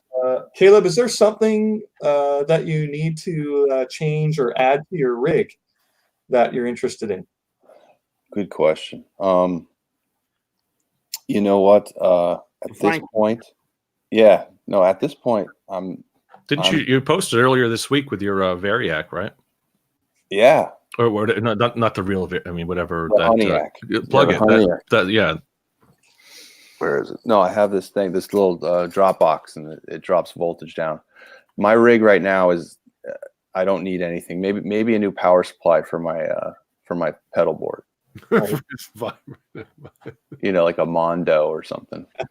But that's it. I think I'm completely satisfied with everything that's happening with my rig, and the only thing I'd think about now would be one of those like head rush floorboards so I can travel, because there's no way I can bring any of this stuff like on the road or like on any kind of fly show or anything. So, but I've tried the head rush at NAMM. I heard from several people that it was great, and I'd get a Kemper. I mean, it's just way more, and the Kemper could actually, it could record my sound from my rig. So that's the exciting part about the Kemper for me. But I don't know what I'm going to do. It depends on what kind of money comes my way. So, right. But as far as my rig, I like some of these shows, like we work with these sound guys, and when I plug in, when I turn on and start playing, man, they all just like look at me like, what is, that's the real deal. It sounds incredible. So the amp is incredible. The everything I got running right now, it's good. So I'm stoked. You need a 8-foot tall World War II empty bomb. Yeah, right. Right. Yeah, man. So they're like impressed with your tone. Is that what it is? I mean, obviously your stage volume must be pretty reasonable with the Variac, or I don't know. What do you call it? The Honeyhack. Something-ack. The Honeyhack, because it was built by this guy named Burke Hunn. And Mike Himmel, if you know who that is, probably one of the top, Eddie type guitar players there is on the planet. He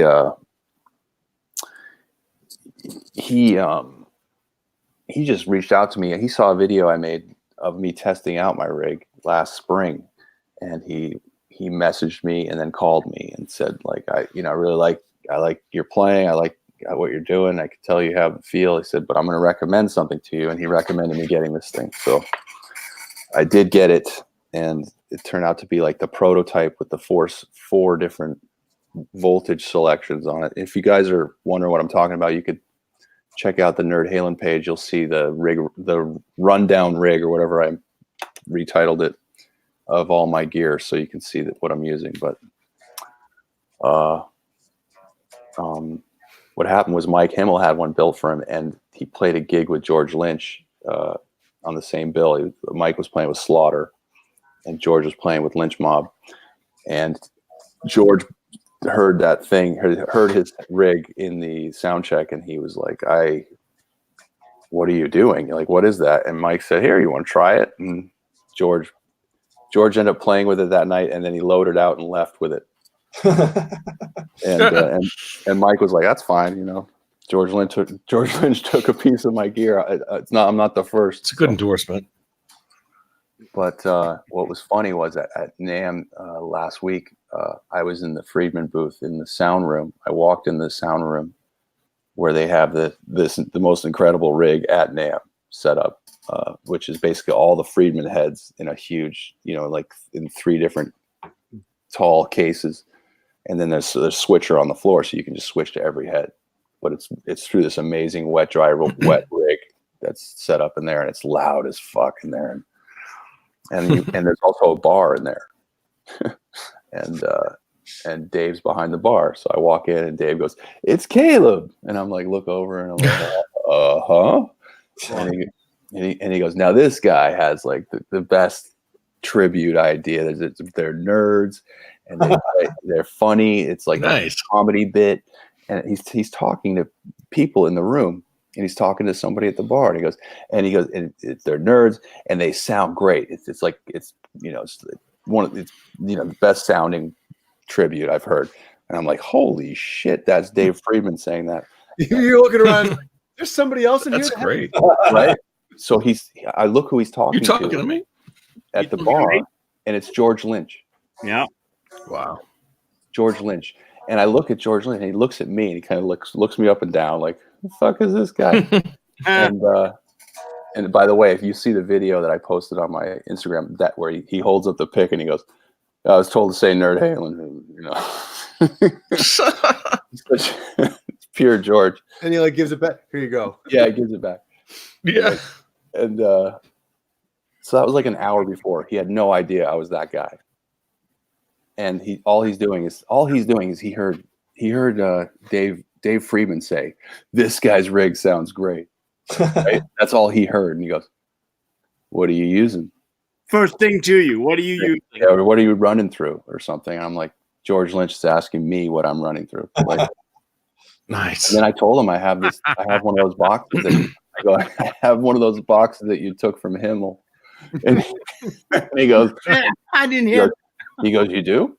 And then Dave goes, you still use that thing? And he goes, "Every day." Nice. That's a great fucking story, man. But then he looked at Dave, like, because I told him I'm running the 50-watt EL34, which has its own master volume. I mean, everyone who thinks they know shit, they say you don't need a Variac if you have a master volume. That's what it is. Yeah. And he asked Dave, and Dave goes, "Well, you are making the amp work harder, so you're getting more oomph from the tubes or whatever." And I go, "Yeah, I could only turn that amp up to 3, before. Now I can get it to 5, and I'm getting that full soak on those tubes." And it was so funny because when I said full soak, you could see George go like, quiver a little bit, like he just like dropped a load in his pants, so he just goes like full soak, full soak on the tube.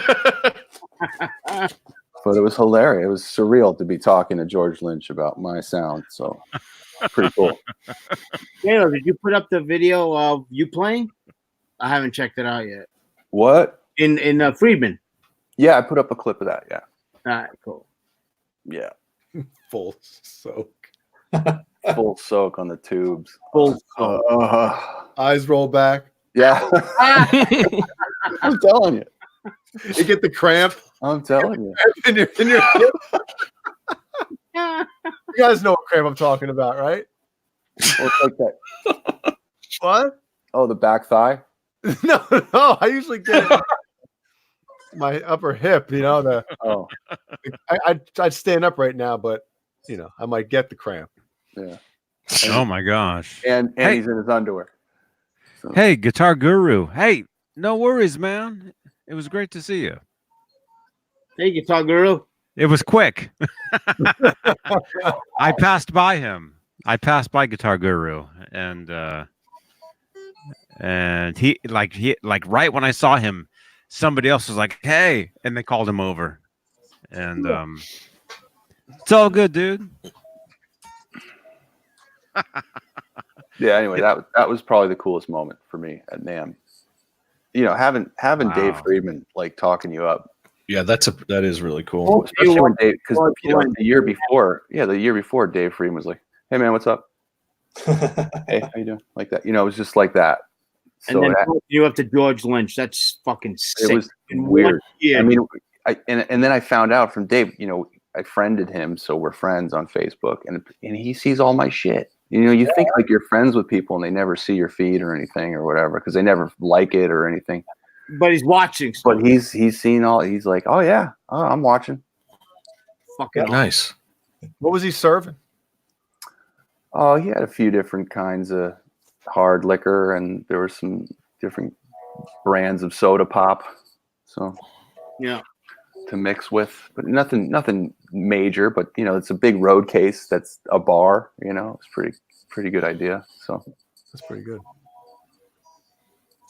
Man, the sound of those amps, man, oh man. Oh, dude, that fucking room is sick. It is. And just everybody who plays is like ridiculous. So if you see someone playing to that rig, you can just sit in that room. You sit in that room for like an hour, you're gonna see some shit. You're gonna see some serious shit. Marty, you sit in that Friedman booth room for an hour. You're gonna see some serious shit. You're gonna get full soak. Christopher Lloyd. Let's give it up for Christopher Lloyd. Why do you get that full soak on those tunes? How about that amp that he plugs into at the beginning? That was used in a movie. Yeah, nice. Does that have the Mr. Fusion, or does that have the? He tells them not to plug into that amp, right? In the beginning. Wait a second. After he blows he's it got up, the plutonium drive. Drive in that one. Marty, don't use the guitar. Don't use it. Remember after he blows it up, he says, "Hey, you didn't plug." He's like, "Hey, don't plug into that." They actually have. Yeah. Don't plug into the. Look at the dash. Where's Einstein? Tiny. Wow. Is that a replica or is that the real deal? I think like movie, was that in the movie or is a replica? Yeah, I took a picture of the. They probably had 5 of them in the movie. So, well, yeah, sure. Yeah.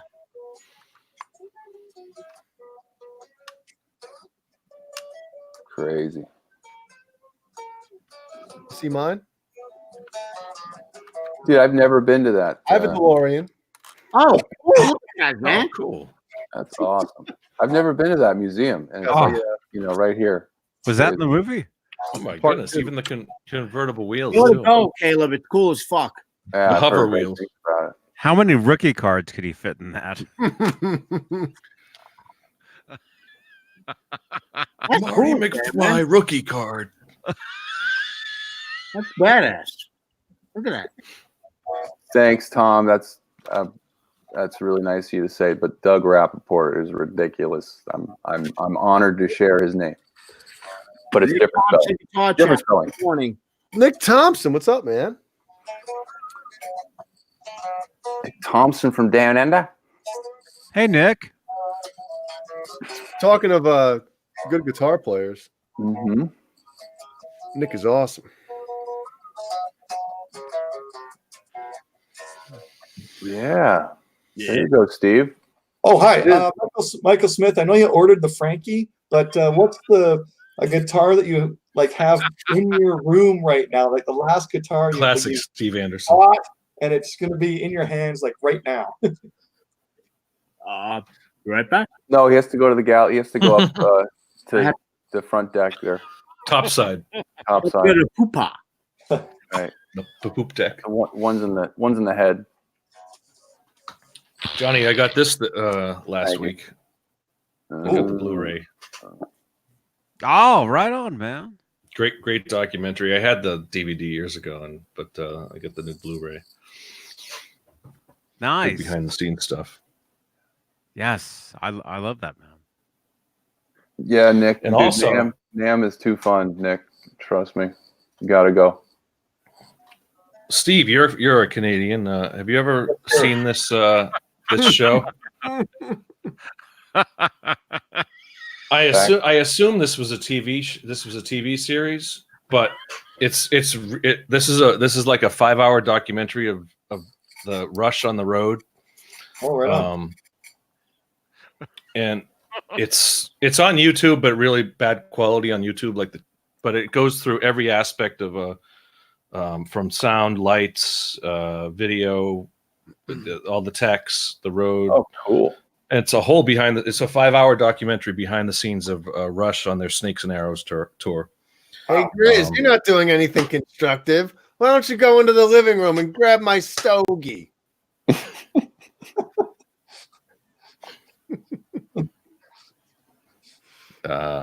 Yeah.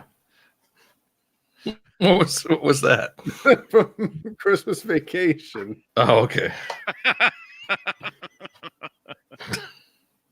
Okay, Caleb, my next question is I'm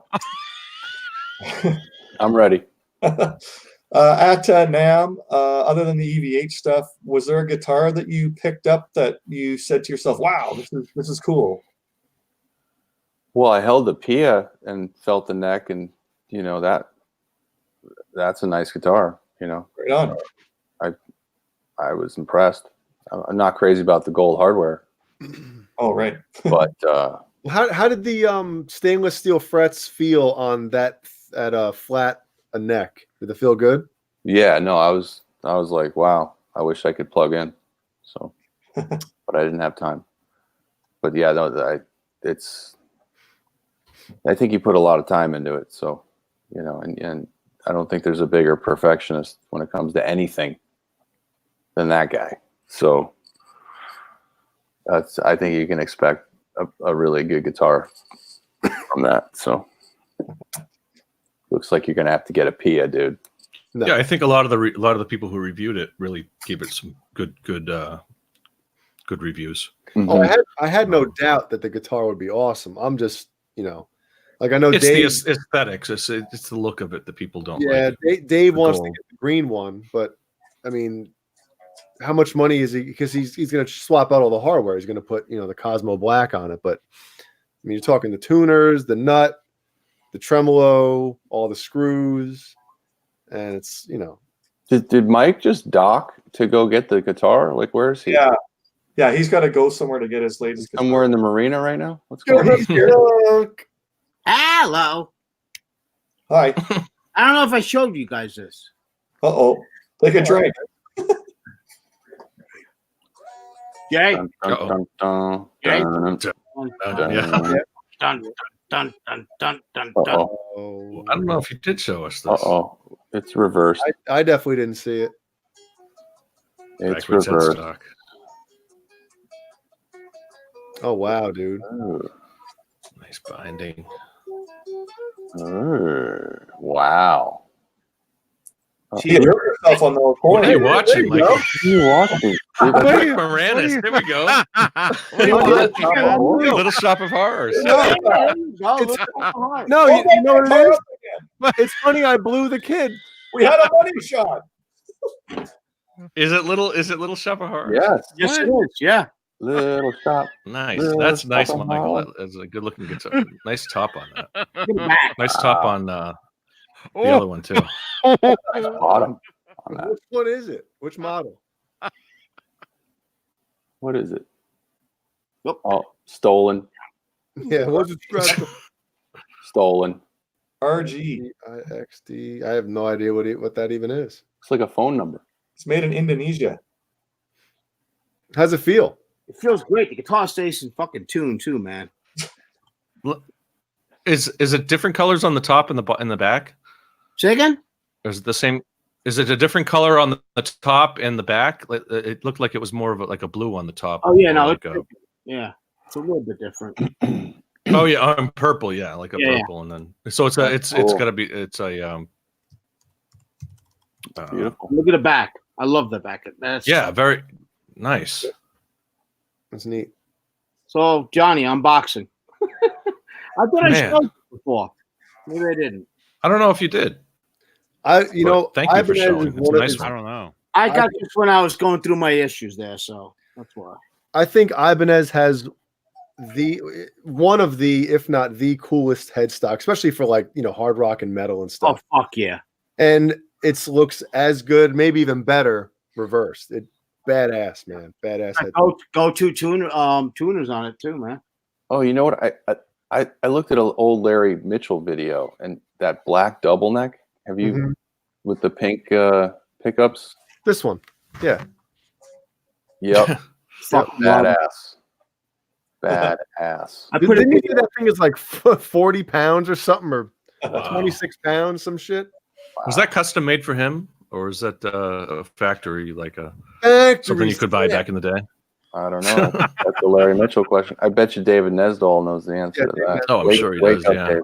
Wake him up. Yeah, wake him up.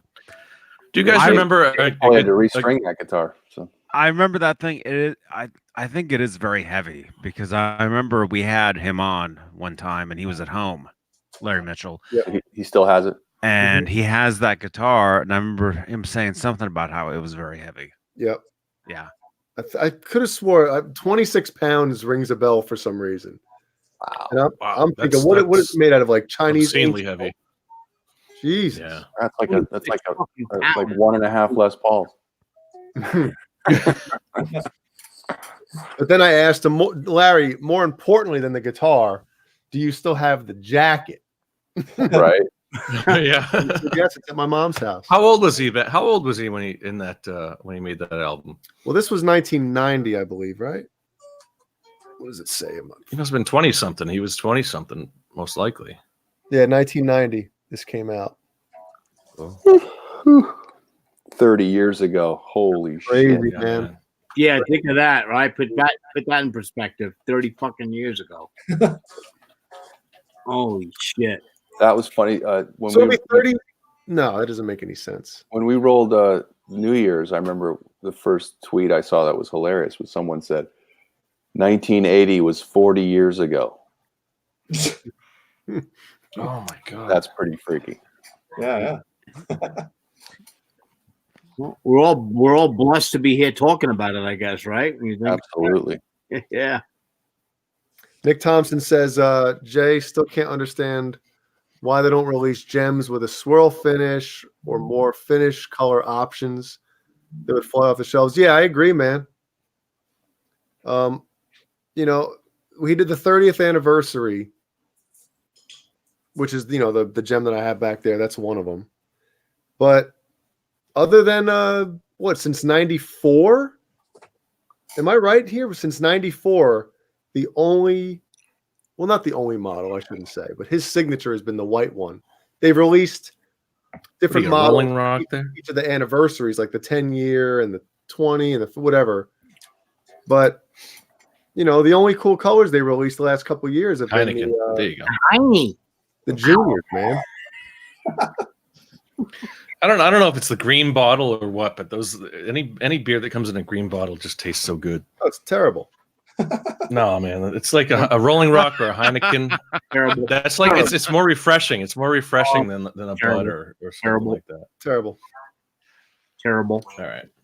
Yeah, I'd like this. I'd Terrible. like to see, terrible. The gem with different. They should have Steve's Japanese top shelf model every year. If whatever one he's playing, yes, have that one. But they should also have another one, Japanese, same quality, whatever. Different finish, and I don't think he should have done the Gem Juniors in like the pink and the yellow or whatever. I think he should have chose a different color for the juniors because I think people get them confused, and when you start doing that, it almost devalues the expensive version, in my opinion.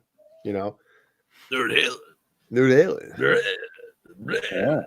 And Tom I'm sorry, I can't pronounce Harhai. Yep, you got it. He asked, did We're going with Harhai. NYC, and that would be Nerd Halen himself. There you go. Caleb went out there.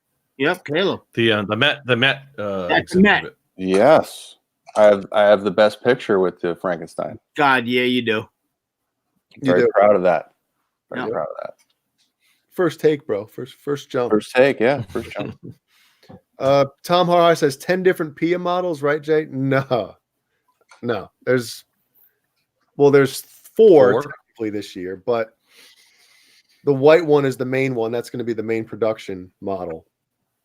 And that the pink one, the green one, and that god awful gold one. Those are a limited edition. I don't know how many they're making of those. There it is. Oh, Bumblebee art series. That's for Quentin James. He always likes to see the Bumblebee that I own. I still think the art series necks are the best neck ever on a Van Halen guitar. Yeah, I've worn this. I played this one a lot. Of course, these came out in probably 2004, I think, and I bought it right away. So that's 16 years. What's the serial on that? Oh God. What would you say the difference in the neck would be? 310. 544. Oh, those are. What do those feel like compared to serial number 5? I don't know. I just I owned one. Are they flatter? What would you say about that neck? It's thick. It's thicker on the back of the neck than like a San Dimas Charvel. These are a bit thicker on the back. It's pretty close to the 5150 neck, but it's a little. I think it's. I don't think it's as wide. No, and it's not as flat. It's like a Fender Strat on the fingerboard. It's not like totally flat. It's got a bit of a curve to it, like a Fender Strat does, which is my favorite. But these are great. Yeah. Yes. Of course, I modified this though. I put the eye hooks in, and again, this is an '84 Floyd I put in because this was really one of my favorite guitars. Like Caleb's saying, it just feels great. This one, and so any of the ones that I really like, I'll always put the '84 Floyd in. And you were able to stabilize that post? Yeah, I had some glue that I put on the screw that holds the Floyd down. It was, what's it called? Like Gorilla Glue or something? Yeah. Yeah. Glue for the screw. Glue for the screw, man. Glue. Yeah. My most expensive guitar. Yeah, the yellow and black. I think we all kind of, when we first saw that guitar, the yellow and black was just such a great combination. Quentin wants to post to Caleb. What's the link to Caleb? What do you need, Quentin? I don't understand. He needs do you need his channel on Facebook? Just go Caleb Rappaport. Yeah, I don't think there's many Caleb Rappaport out there. It's 4 a.m, boys. I gotta go. Yeah. I think I gotta go too. Nick Thompson's asking about the Vice Synergy module, or whatever the hell. Yes. Yeah, I mean, Vi's guitars are great quality. He's not going to put out an amp that doesn't sound good, so I'm not surprised at all. He's very thorough with everything. So, I mean, all the products that he's involved with are going to be very, And the one cool thing that I will say is that they, at the end of that video that you guys kind of photobombed there, they asked the guy from Synergy, John Bingham, how much for the modules and stuff like that. And Vi's module is the same price as the other one, so he's obviously getting a cut out of each one sold, but that's cool that it's not like, well, the normal ones are X and the artist ones are going to be an extra, $50 or $25 or something. So it is cool that it's the same price. Tom Harhai asks, Caleb, who are your favorite guitarists other than Eddie? Well, I think you guys did the top three with Josh. No, it's everybody in the room right now. Okay. Well, I said Eddie, Brian May, and who was my third? I think it was Vi. Yeah. So Nuno would be in top five. Yes, he'd be right there. I got to stay for another 20 seconds because we've been live for 3:59:40. Okay. And yeah. Are we gonna cut? Are we gonna do one of those hard cuts? I've been getting yelled at for like 2 hours. Oh, You just got to go drop the hammer. Go drop the hammer. Yep. Go ahead, take care of shit, and then get back out over here. Go put her to bed. Yeah. No one plays like Brian May, and no one plays like Steve Vai. I was watching earlier Queen at Wembley Stadium from not Live Aid, but the 86, I think it was. Night, Jay. Jay's gone. He did the Irish goodbye. It was serious. Night, No, I was Jay. just watching that earlier, and great concert from them. Mm-hmm. Was that in Montreal? That one? All right. No, 5 Montreal's was 80. 5 seconds. Oh, we're 80, going? I think. Bah. Good night, all. Have a great week, everyone. Whoa.